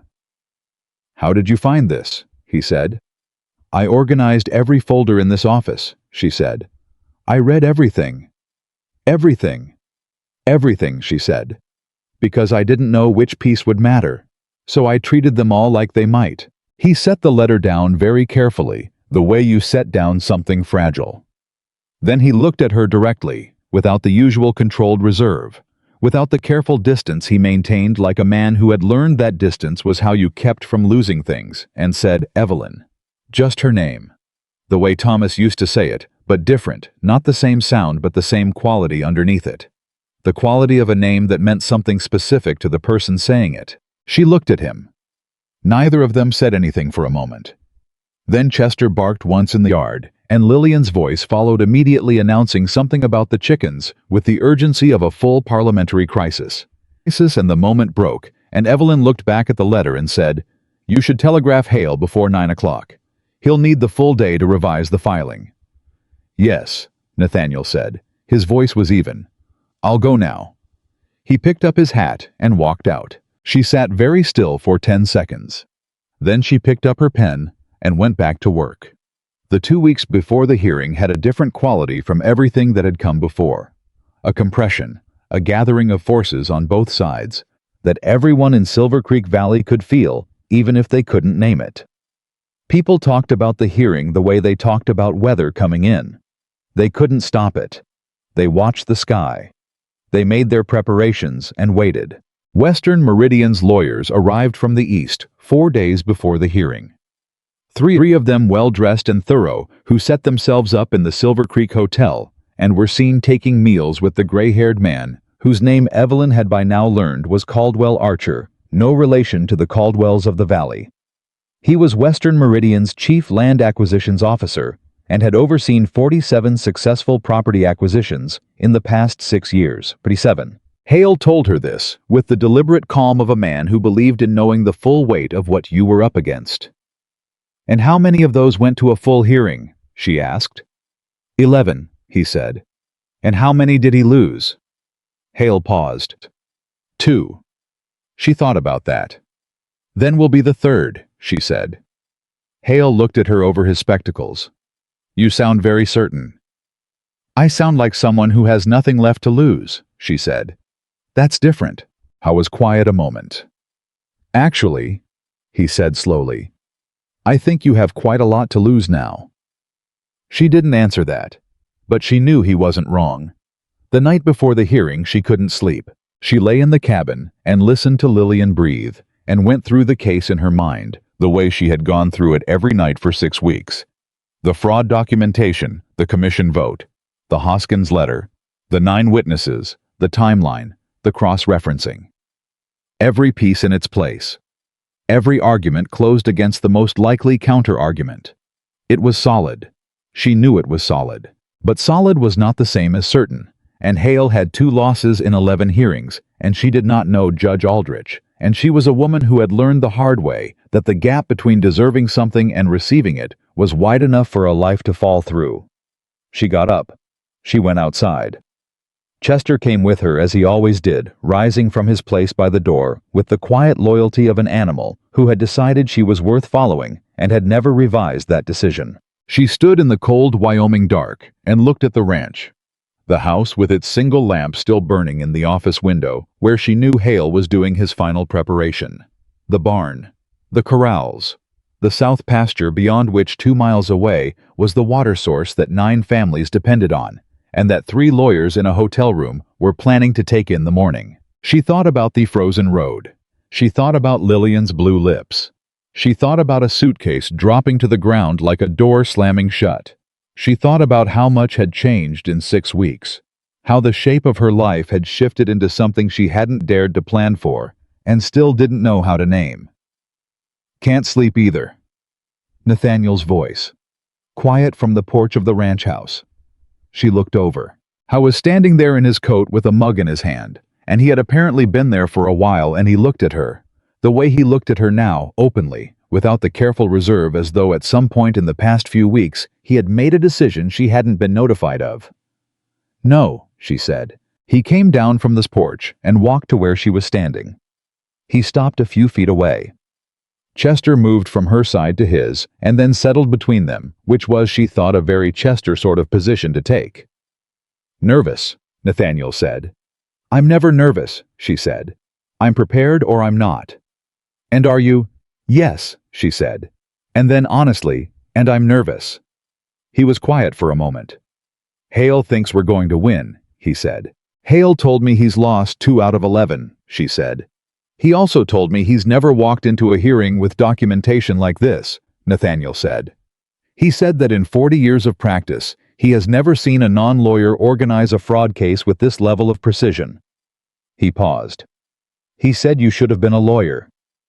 She looked at the sky. "I thought about it once," she said.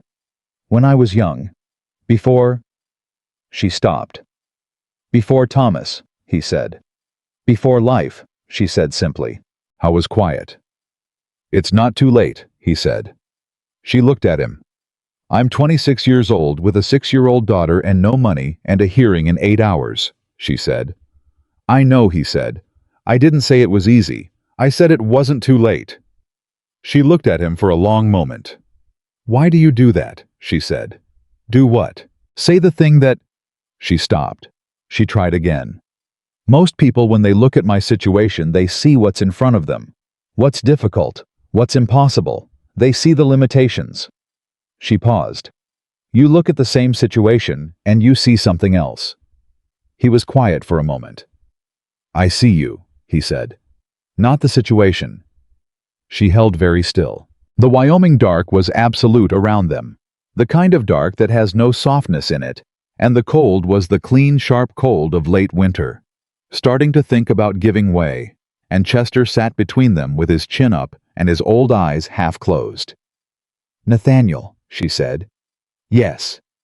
She had not planned what she was about to say. It came up from somewhere she hadn't been monitoring, the same way his saying her name had come up from somewhere in him 3 weeks ago. After tomorrow, she said. After the hearing. Whatever happens, I need to think about what comes next. For Lillian and me. She said it carefully. I don't know what that looks like, but I need to know that I'm thinking about it as my own decision. Not as... She stopped. Not as something that's being decided for you, he said. Yes. He nodded. He understood. Whatever comes next, he said, will be your decision. It always will be. He paused. But I want you to know whatever you decide and whatever comes next. He stopped. He looked at the south pasture. When he looked back, his voice was very even and very deliberate. The voice of a man saying something he has thought about carefully and is saying precisely. I'm not going anywhere. I'm not asking you for anything you're not ready to give. I'm not putting conditions on. He stopped again. Then, I just want you to know I'm here. That's all. I'm here. She looked at him. Her whole chest hurt in the way that things hurt when they are healing. I know, she said. And then, because he had given her something real, and she owed him the same, thank you, for that, for all of it. He nodded once. They stood for another moment in the dark. Then he said, get some sleep. You're going to be the most important person in that room tomorrow, and you need to be sharp. You're going to be there too, she said. I'll be there, he said. But they're going to look at me and see a rancher with something to lose. They're going to look at you. And see a woman with a suitcase, she said. And see someone who has already survived the worst they can do to her, he said. That's different. That's a different thing entirely. She thought about that on her way back to the cabin. She thought about it lying in the dark with Lillian warm beside her.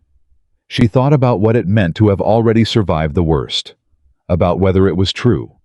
About whether surviving the worst meant the worst was done, or whether the worst simply changed shape and came around again.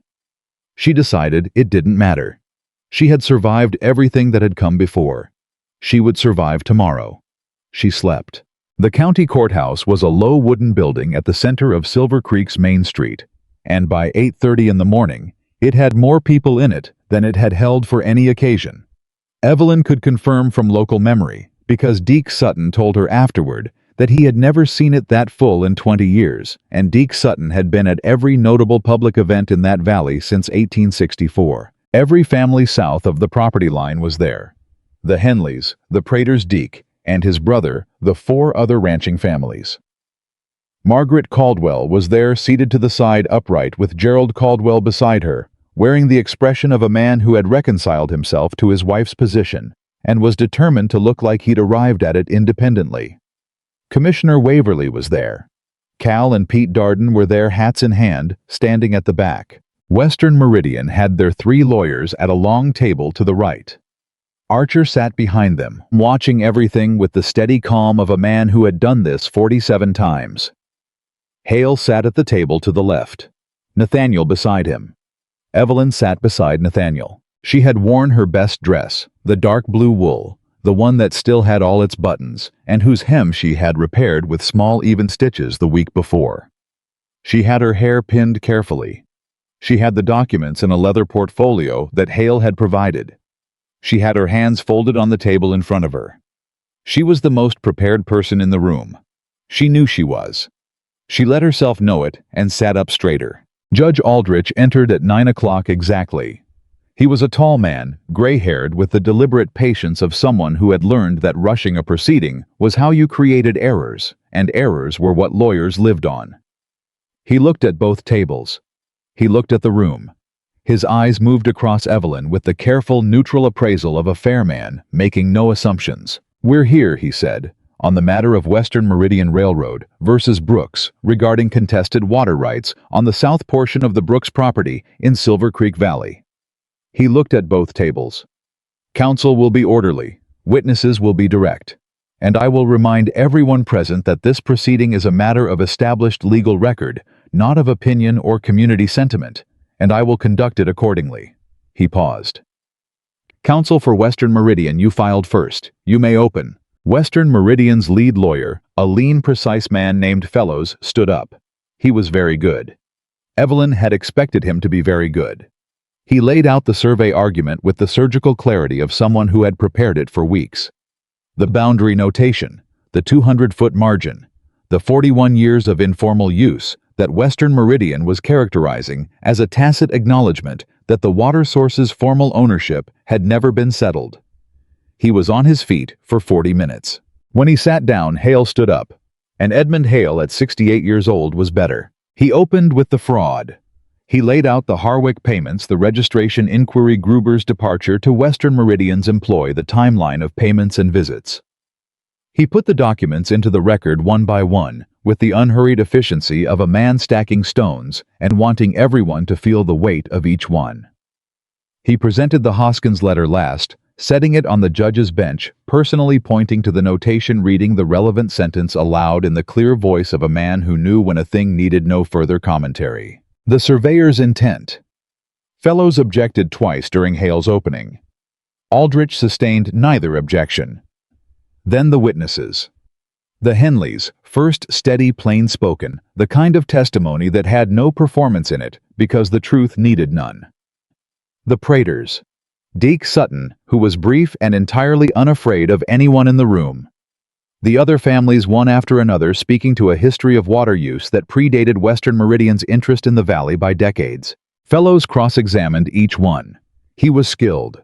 He found small inconsistencies, pushed on dates, introduced technical language to blur the clarity of their statements. He was doing exactly what Nathaniel had prepared them to expect. Evelyn watched each witness hold their ground and felt something in her chest that was half relief and half a fierce, specific pride. These were people who had almost said no, who had almost let fear make their decision for them. And they were here. The cross-examination of the witnesses took the whole of the afternoon. When the last one stepped down, Aldrich called a brief recess. Evelyn sat at the table and looked at the portfolio in front of her. Nathaniel leaned over slightly. "You all right?" he said low. "Yes," she said. "Hale says Fellows is going to go after the Hoskins letter in his closing," he said. "He's going to argue it's a personal letter, not a formal legal document." "Haley knows how to answer that," she said. "I know," he said. He stopped. "I know," she said. The recess ended. Fellows stood for his closing. I went after the Hoskins letter exactly as Hale had predicted.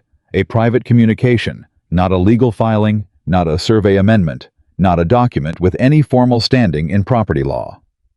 The intent of a surveyor expressed in a letter to a client was not equivalent to a correction of the official record. The official record, as filed in 1871, showed a boundary notation that Western Meridian's position interpreted as excluding the water source. He was on his feet for 30 minutes. He sat down. Hale stood. He was on his feet for 12 minutes. He answered the letter argument by pointing to 3 precedents in Wyoming territorial law where surveyor clarification documents had been held admissible as evidence of original intent in boundary disputes.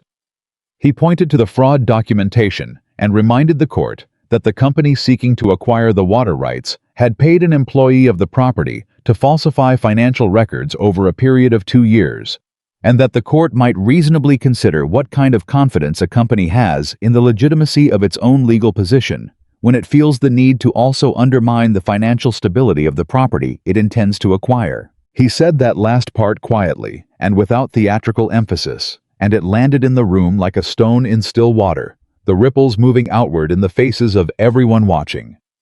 He sat down. Aldrich took the case under consideration. He said he would render a decision within 10 days. The room moved. People stood, spoke to each other, moved toward the door. Nathaniel shook Hale's hand. The witnesses clustered together with the particular energy of people who have done something together that required courage and are feeling the release of it. Evelyn sat at the table until the room had mostly emptied. Archer passed behind her on his way out. He didn't stop. He didn't speak. But he slowed just slightly, and she knew he was looking at her, and she looked straight ahead and did not give him her attention. Then he was gone. Hale sat back down at the table. "Well," he said. "Well," she agreed. "I believe we won," he said. "You believe," she said. "I've been doing this for 40 years, he said. "When I say I believe, I mean I am quite certain, but am too old and experienced to say so out loud before the ruling comes in." He looked at her. "We won." She let herself feel it this time. Not 3 seconds. A little longer. She let it come in the full weight of 6 weeks of work. 6 weeks of documents and witnesses and telegraph messages and late nights, and the Hoskins letter found at 11 o'clock by lamplight, and Nathaniel standing in the dark saying, "I'm here," and the frozen road, and Lillian's blue lips, and the suitcase hitting the ground, and every door that had closed in her face in the 14 months between Thomas dying and Nathaniel stopping his horse. All of it. She let herself feel all of it. Then she picked up her portfolio, straightened her spine, and stood. Outside, Nathaniel was on the courthouse steps with Lillian, who had spent the day with Margaret Caldwell, an arrangement that had surprised everyone, including Margaret and Chester, who had apparently been permitted inside the Caldwell house on the grounds that Lillian had been extremely persuasive about it. Lillian ran to her immediately. "Did we win, Mama?" she demanded. "Deke Sutton said we won, but he also said Chester was the best dog in Wyoming, and I think he just says things." "The judge hasn't decided yet," Evelyn said. "But Mr. Hale thinks it went well." "So we might win," Lillian said. "We might," Evelyn said. Lillian considered this. "Chester thinks we won," she said with the finality of someone citing an authority she found unimpeachable. Nathaniel looked at Evelyn over Lillian's head. She looked back at him. She thought about what he had said in the dark the night before. "I see you, not the situation." She thought about 14 months of being invisible, of being the situation, of being the problem to be managed, or the burden to be assessed, or the widow with the child and the worn coat who didn't fit anywhere. She thought about a man on a dark horse who had stopped. "Let's go home," she said. And it was only after she said it that she heard what she had said. Not the cabin, not the ranch, home. Like it was a thing she had already decided quietly in some part of herself that had stopped asking for permission. Nathaniel heard it too. He said nothing. But his hand found hers briefly, just a moment. Just the warmth of a palm against her fingers in the cold evening air. And then he let go, and they walked down the courthouse steps together into the last light of the Wyoming afternoon. And Chester walked beside Lillian, and the valley lay out around them. And somewhere to the south beneath the frozen ground, water moved through the dark earth. The way it had always moved, belonging to no railroad company, belonging to no single man's claim, running toward the families that depended on it the way it had always run. Still there, still theirs. The ruling came on a Tuesday. Not by rider, not by telegraph. Aldrich sent the written decision by the morning stage, and it arrived at the Silver Creek post office at 9:14, and by 9:30 half the valley knew the outcome, because Deke Sutton's nephew was working the post office counter that morning, and Deke Sutton's nephew had never in his life successfully kept important news to himself for longer than it took him to find the nearest horse. Nathaniel was in the south pasture when Cal Darden rode out to tell him. Evelyn was at the desk. She heard the hoofbeats. She heard Cal's voice too far to make out the words. She set down her pen and waited, and did not move because she had learned that waiting without moving was how you kept yourself from falling apart in the 30 seconds before you knew which direction the world had just turned. Then she heard Nathaniel's boots on the porch. He came through the door. He looked at her, and she knew before he said a word, because it was in his face, not the controlled, careful face she had first seen on the frozen road, but the open one, the one she had been learning for 8 weeks, the one that didn't hide things from her anymore. "We won," he said. She pressed her lips together. She breathed in once through her nose slowly. "Completely," she said. "Completely," he said.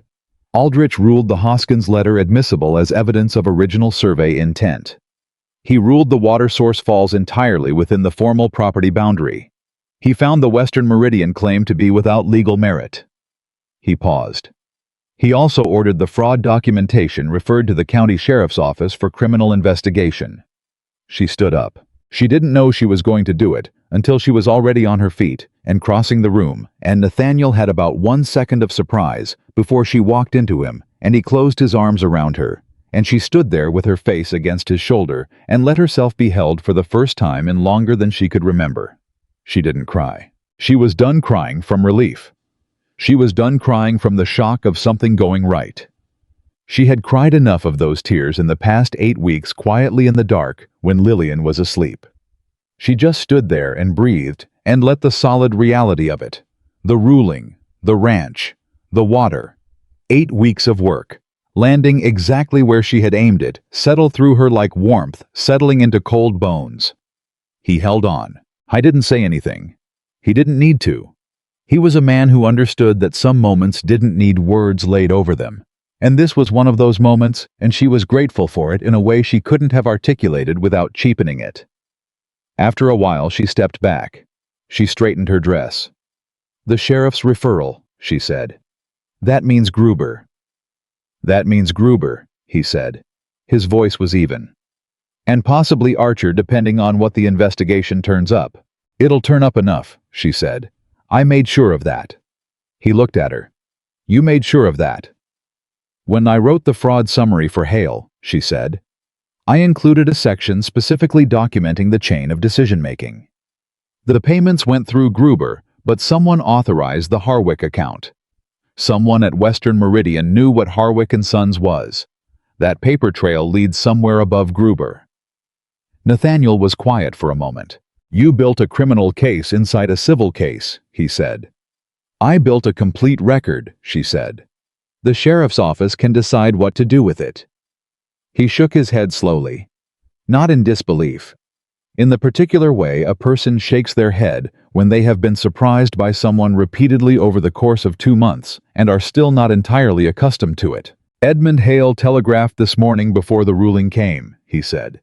"He wants to know if you'd be willing to consult on a similar case in Laramie County. A family named Whitfield. Railroad company different one same scheme." She looked at him. "He wants to hire me," she said. "He said, and I am quoting exactly, that he has worked with 3 trained legal clerks in 40 years of practice, and that you are better than 2 of them and equal to the 3rd, and that the 3rd one is now a judge in Denver." Nathaniel paused. "He also said the work could be done largely by correspondence and that he would pay a proper professional rate." She sat back down. She needed to sit down. Not from weakness. From the specific vertigo that comes when the future, which has been a wall for so long that you stopped looking at it, suddenly opens into a corridor with light at the end of it. "He's serious," she said. "Edmund Hale does not make professional overtures he doesn't mean," Nathaniel said. "In 40 years he hasn't once, according to him." She looked at the desk. At the organized papers, the ledgers, the careful record of everything she had built here over 8 weeks. She had done this. Not with training, not with credentials, with the skills she had built out of necessity, out of 6 years of managing what Thomas couldn't, out of 14 months of surviving alone, out of the bone-deep understanding of what it cost when the numbers didn't add up. "I want to think about it," she said. "That's all he asked," Nathaniel said. Lillian erupted through the door at that moment with Chester behind her, and the news delivered at full volume that Deke Sutton's nephew had just ridden past on the road, hollering something about winning, and she needed someone to explain what was happening immediately. Nathaniel crouched down to her level. "Do you remember the hearing we talked about?" he said. "The one about the ranch." "The one about the water," Lillian said. "Grave." She had been briefed on the water. "We won," Nathaniel said. Lillian looked at him. Then she looked at Evelyn. Then she looked at Chester. "Chester knew," she said. "Chester always knows," Nathaniel said. Chester wagged once with the measured dignity of a dog who had been right about many things in his long life and was not surprised to be right about this one. The celebration, if it could be called that being, as it was, the kind of celebration that happens among working people who don't stop working, spread across the valley over the next 2 days in the practical, heartfelt way of communities that have been holding their breath together and can finally breathe. The Henleys sent a cured ham. The Prater family sent 3 jars of preserves and a note that said simply, "Thank you for not giving up."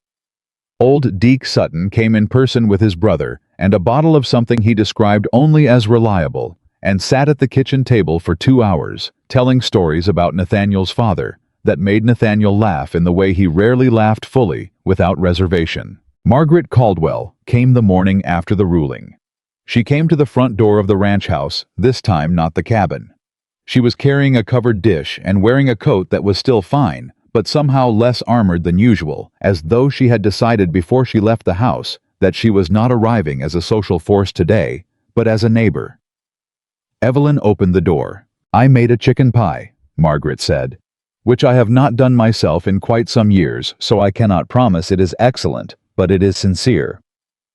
Evelyn looked at her for a moment. Then she stepped back from the door. "Come in," she said. "I'll make coffee."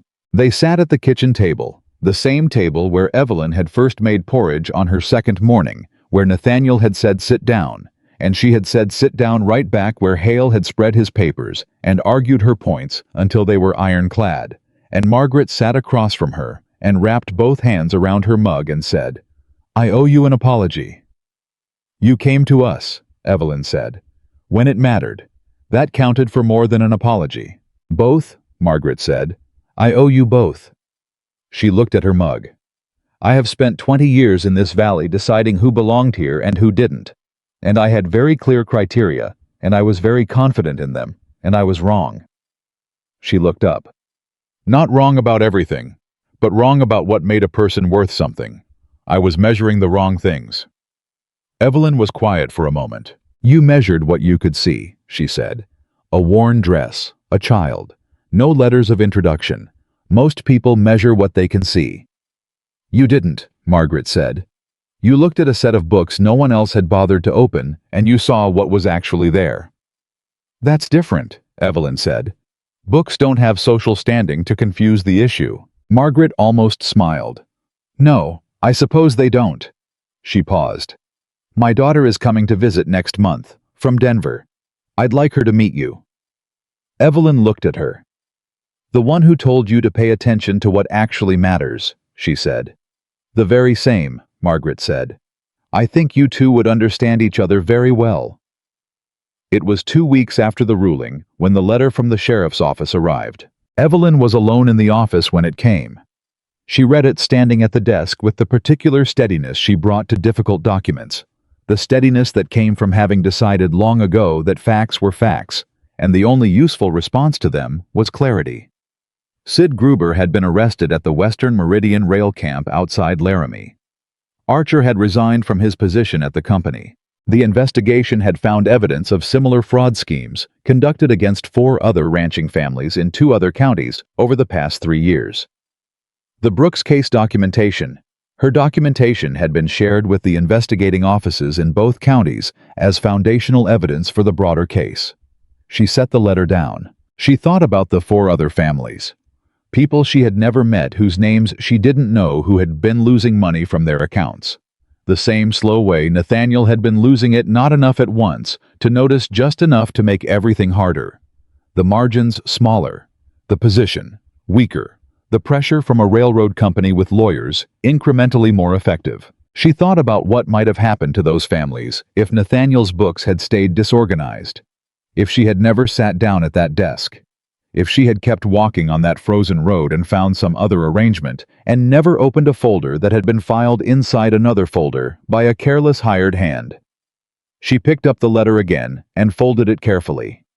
She was still holding it when Nathaniel came in. He read her face before he read the letter. "What is it?" he said. She handed it to him. He read it. He was quiet for a long time. "4 other families," he said. Yes, she said. "And the documentation you built is what they're using to investigate." "Mine and Hale's," she said. "Hale built the legal structure. I built the evidence foundation." He set the letter on the desk. "Evelyn," he said. She looked at him. When he said her name in that particular way, not the quick practical way the other way, she had learned to wait, because what came after it was always something he had thought about carefully and was saying precisely. "I want to say something," he said, "and I want you to let me finish it before you respond." She folded her hands. "All right," she said. He took a breath. "When I stopped on that road 8 weeks ago," he said, "I told myself I was stopping because a child was cold. And that was true. But it wasn't the whole truth. He looked at the desk, the papers, then back at her. I had ridden past that road 100 times and never stopped for anyone.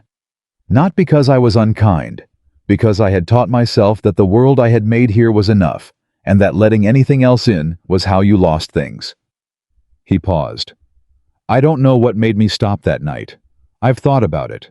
I can't explain it better than to say I saw you. Even from the road. Even in the dark.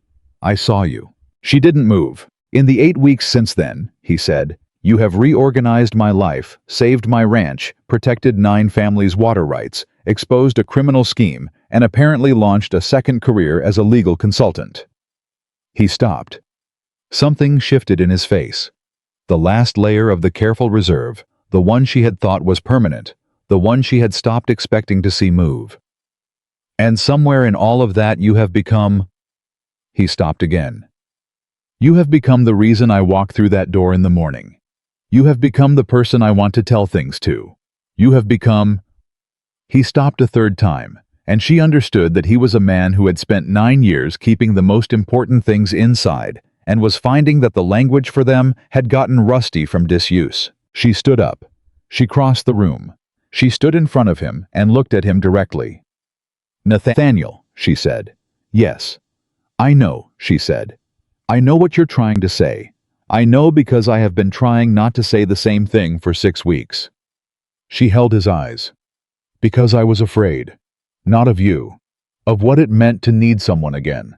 Of what it costs to let someone matter to you when you know how much it hurts when you lose them. He was very still. Thomas mattered, she said. He was everything I had for 6 years, and then he was gone, and I learned exactly what that weight felt like to carry. And I swore to myself... She stopped. I swore I would never put Lillian or myself in a position to carry that again. And now, he said. She looked at him. And now, she said, I think I was confusing protecting myself with being alive. And I think the road that night, I think it was the end of a chapter, not the end of the story. I think I sat down and I thought I was done, and what I was actually doing was arriving. He reached out and took her hand. Not briefly, not like the moment on the courthouse steps. He took her hand and held it, and looked at her with everything he usually kept behind that careful face, entirely visible. And she let him look, and she didn't look away. And for the first time in 14 months, she felt the specific sensation of being entirely seen by someone who wanted to keep seeing her. I'm not asking you to decide anything today, he said. I'm not asking you for anything you're not ready to give. I just... He stopped. I want you to know where I stand. I know where you stand, she said. You told me in the dark, the night before the hearing. I meant it then, he said. I mean it more now. She looked at his hand holding hers, the work-roughened palm, the steadiness in it. I'm going to write to Hale, she said, and accept his offer, the Laramie County work. He nodded. And I'm going to start inquiring about what it would take to formalize my position, she said. Properly, as a certified accountant.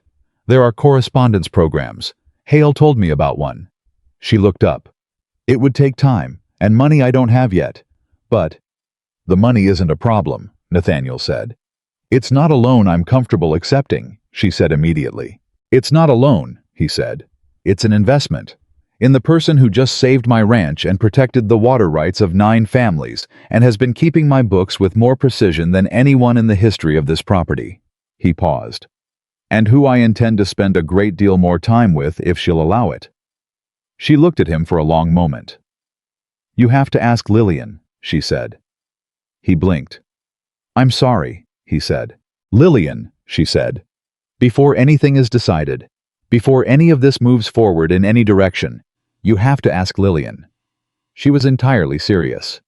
She is 6 years old, and she has had everything taken from her once already, and she does not get to be surprised by the important things. She gets to be asked. He looked at her. Something moved through his face that was fond and serious and entirely genuine all at once. All right, he said. I'll ask Lillian. Tonight, she said. Tonight, he agreed. He asked Lillian that evening. He sat down at the kitchen table after supper with the deliberateness of a man approaching an important conversation, and Lillian sat across from him, with Chester's head in her lap and her full grave attention on his face. "I want to talk to you about something," Nathaniel said. "Is it about Chester sleeping inside?" Lillian asked. "Because I've been meaning to bring that up again." "It's not about Chester," he said. "Oh," she said. "Is it important?" "Yes," he said. "Very." She straightened slightly. She could tell the difference this child between the degrees of importance. Evelyn had watched her develop this skill over 6 years and was still mildly awed by it. "I care about you and your mama very much," Nathaniel said. "And I would like, if it's all right with you, for the two of you to stay. Not in the cabin. Here, in the house. Permanently." He paused. "As my family." Lillian was quiet for a moment. She looked at Chester. She looked at Nathaniel. She looked across the kitchen at her mother, who was standing at the counter, not pretending she wasn't listening. "Would Chester still be mine?" she said. "Chester has already decided he's yours," Nathaniel said. "I don't think either of us gets a vote on that anymore." Lillian considered this. "Would I still get to help in the barn in the mornings?" "Every morning," he said. "And would you teach me to ride properly?" she said. "Cal and Pete say I'm almost ready, but they keep saying almost, and I think they're being careful about it." "I'll teach you myself," he said. She looked at him very carefully. The way children look at people when they are measuring something that can't be seen. "Do you make my mama happy?" she asked. The question landed in the kitchen like a stone in water. Nathaniel looked at Evelyn. Evelyn looked back at him. "I'm trying to," he said. "Every day." Lillian looked at her mother again. "Mama?" Evelyn crossed the kitchen. She sat down at the table beside Lillian. She took her daughter's hand. "Yes," she said simply. "He does." Lillian absorbed this with the focused seriousness of a child, receiving information that will determine a significant decision. Then she looked at Nathaniel. "All right," she said. "Yes." He nodded once. His jaw moved. He looked at the table for a moment, and then back at Lillian, and his voice when it came out was very even in the way that voices are even when they are working hard to stay that way. "Thank you, Miss Lillian," he said. "You're welcome," she said. And then, with the decisive practicality of someone who considers an important matter settled and is ready to move on. "Can Chester sleep inside tonight?" Evelyn pressed her lips together. Nathaniel looked at her. "Yes," he said. "Chester can sleep inside." Lillian slid off the chair and went to find Chester's blanket with the satisfied air of a negotiator who has achieved everything she came to the table for. Evelyn looked at Nathaniel across the table. He looked back at her. "You knew she was going to ask about the dog," he said. "I knew she was going to ask about the dog," she confirmed. He laughed, really laughed. The full version without reservation, the way she had heard it once before, when Deke Sutton was telling stories. And it was better this time, less surprised by itself, more at home in the kitchen where it was happening. She laughed too. It had been a long time since she had laughed in a kitchen. She had forgotten how much warmth it added to a room. The spring came to Wyoming. The way spring always came. Not gently, not all at once, but in the pushing, insistent way of something that has been held back too long and is done waiting. The frozen ground softened. The creeks ran fast and clear from the snowmelt. The 3 southern creeks that fed the Henleys and the Praters and Deke Sutton's land and all the rest ran the way they had always run, unclaimed by any railroad company belonging to the valley, the way they had always belonged to it. Evelyn's correspondence work for Hale began in March. The Whitfield case in Laramie County had the same shape as the Brooks case. A railroad company, a fraudulent scheme, financial records that had been quietly manipulated to weaken a family's position before the pressure campaign began. She worked through the documents by correspondence, writing her findings in the organized, precise language she had developed across 8 weeks of building the Brooks case, and Hale wrote back with the same challenging, demanding engagement he had brought to the kitchen table in Silver Creek. He told her in April that the Whitfield case had settled in the family's favor before the hearing, because the fraud documentation she had assembled was thorough enough that Western Meridian's lawyers had advised their client not to risk a full proceeding. She read that letter at the desk in the ranch house office, her desk now in the way that things become yours when you have worked them into shape and sat with it for a moment. A family she had never met. A case she had worked by lamplight in the mornings before the ranch woke up. A resolution that meant someone else was not going to lose everything. She thought about Thomas. She thought about the inquiry that had been closed too quickly after the mining accident, the paperwork that hadn't added up the young widow with a child, and no standing who had seen something wrong and had no way to make anyone listen. She thought about what it would have meant to have someone like herself, someone with the skills she had now, the knowledge, the standing that came from having already won once looking at those documents then. She sat with that thought until she understood what it meant. Then she wrote a letter to Edmund Hale, asking about the correspondence certification program he had mentioned, and whether the enrollment deadline had passed. It had not. She enrolled in April. The wedding was in June. Not a large ceremony. Nathaniel had not wanted large, and she had not needed it. What she needed was real, and real didn't require an audience. They married in the Valley Church on a Saturday morning with the Henleys and the Praters and Deke Sutton and his brother and Margaret Caldwell and Gerald Caldwell, who had voted correctly at the commission meeting and was making peace with having arrived at that position 2 days later than his wife and Commissioner Waverly and Cal and Pete Darden and Edmund Hale, who had come from Cheyenne for the occasion, and pronounced the proceedings efficient and well-organized, which was the highest compliment in his vocabulary. Lillian was the one who insisted on Chester wearing a ribbon. Chester bore this with the quiet dignity of a dog who had survived many things.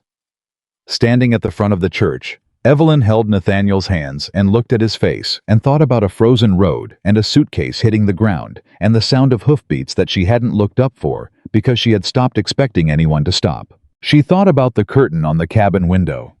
The person who had put it there making a room feel like a place where people lived, not knowing that years later a woman who had run out of road would stand inside that room and hold herself together by the sight of something small and deliberate and human.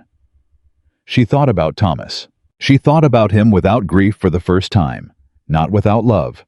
Love didn't work that way. Love for a person you have lost doesn't disappear. It changes shape. It becomes something you carry differently, but without the weight of unfinished business, without the rawness. With the clear, settled understanding that the story she had lived with him was complete and real and good, and that the story she was beginning now was not a replacement for it, but a continuation of the larger story, the one that had started on a frozen road and turned out to be not an ending at all. She had arrived. She understood that now, fully standing in the Valley Church, with her hands in Nathaniel's and her daughter in the front pew, with a large brown dog wearing a ribbon sitting beside her. She had been arriving that whole time. Every door that closed was not the end. It was the road. It was the thing that kept her moving until she reached the place where someone finally stopped beside her and said, "You don't have to face this alone." After the ceremony, after the food and the laughter, and Deke Sutton's toast, which was long and profane and entirely heartfelt. After the Henleys drove home, and the Praters drove home, and Margaret Caldwell pressed Evelyn's hand at the door and said, "My daughter liked you very much," which she said with a pride that had nothing complicated in it anymore. After all of that, in the quiet of the evening, Evelyn stood at the window of the ranch house and looked out at the valley. Nathaniel came to stand beside her. Lillian was asleep.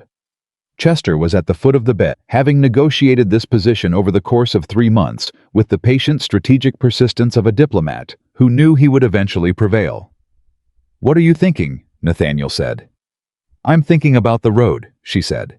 He didn't ask which one. He knew which one. "I think about it too," he said. "I sat down on that road because I believed my story was over," she said. "I had decided that what was behind me was all there was going to be." She paused. "I was so wrong about that. I was so completely wrong." He put his arm around her. She leaned into him, not because she needed to be held up. She had held herself up through things that would have flattened other people, and she knew it, but because she wanted to. Because leaning into someone who was solid and present, and genuinely, there was not weakness. It was the bravest thing she knew how to do. "You know what I think," Nathaniel said. "Tell me," she said. "I think you didn't give up," he said. "That's the whole of it.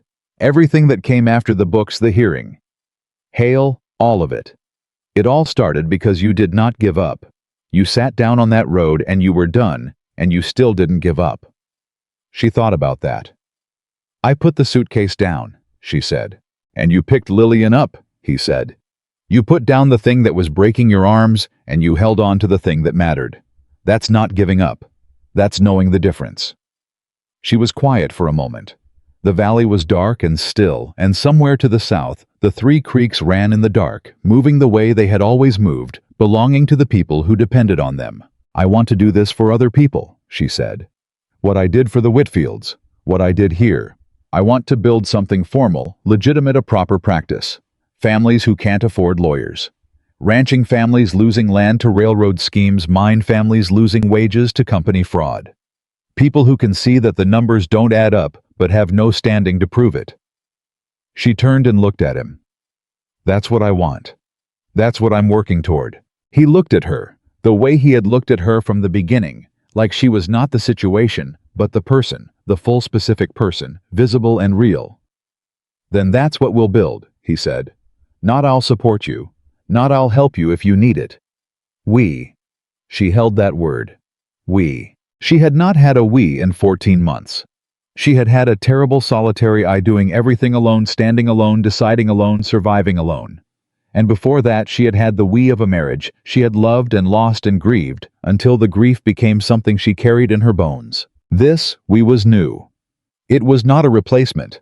It was its own thing, built out of a frozen road, and a set of disorganized books, and a land hearing, and a curtained window, and a man who had stopped when no one else had. She turned back to the window. She looked at the valley. Her valley, hers. Now in the way it had never been anyone's, but the people who lived in it, and worked it, and depended on it, and would defend it when it needed defending. Thank you, she said, for stopping. Thank you, he said quietly, for not giving up before I got there. Outside, the Wyoming night was wide and deep and full of stars. The kind of stars you can only see when you're far from everything that makes artificial light, when the dark is honest and complete, and the things that shine do so entirely on their own. Evelyn Harper. Evelyn Brooks. Now, though she would keep both names because she had earned both, and both were hers, stood at the window of her home and looked at the stars and felt in the very center of herself, in the place that had gone so quiet and so cold on that frozen road 8 months ago. Something burning steadily and without apology. Not hope. Something better than hope. Certainty. The certainty of a woman who had sat down in the snow and gotten back up and walked 2 miles in the dark and organized 4 years of chaos and stood in a courtroom with documents in her hands and looked powerful men in the eyes and made them blink first. The certainty of a woman who knew now without question, without caveat, without the exhausted whisper of doubt that had followed her for 14 months, knew in the clean, unshakable way of a thing that has been tested by everything and has not broken, that she was exactly where she was supposed to be. That she had always been heading here. That the darkest road she had ever walked had not been the end of her story. It had been the road that brought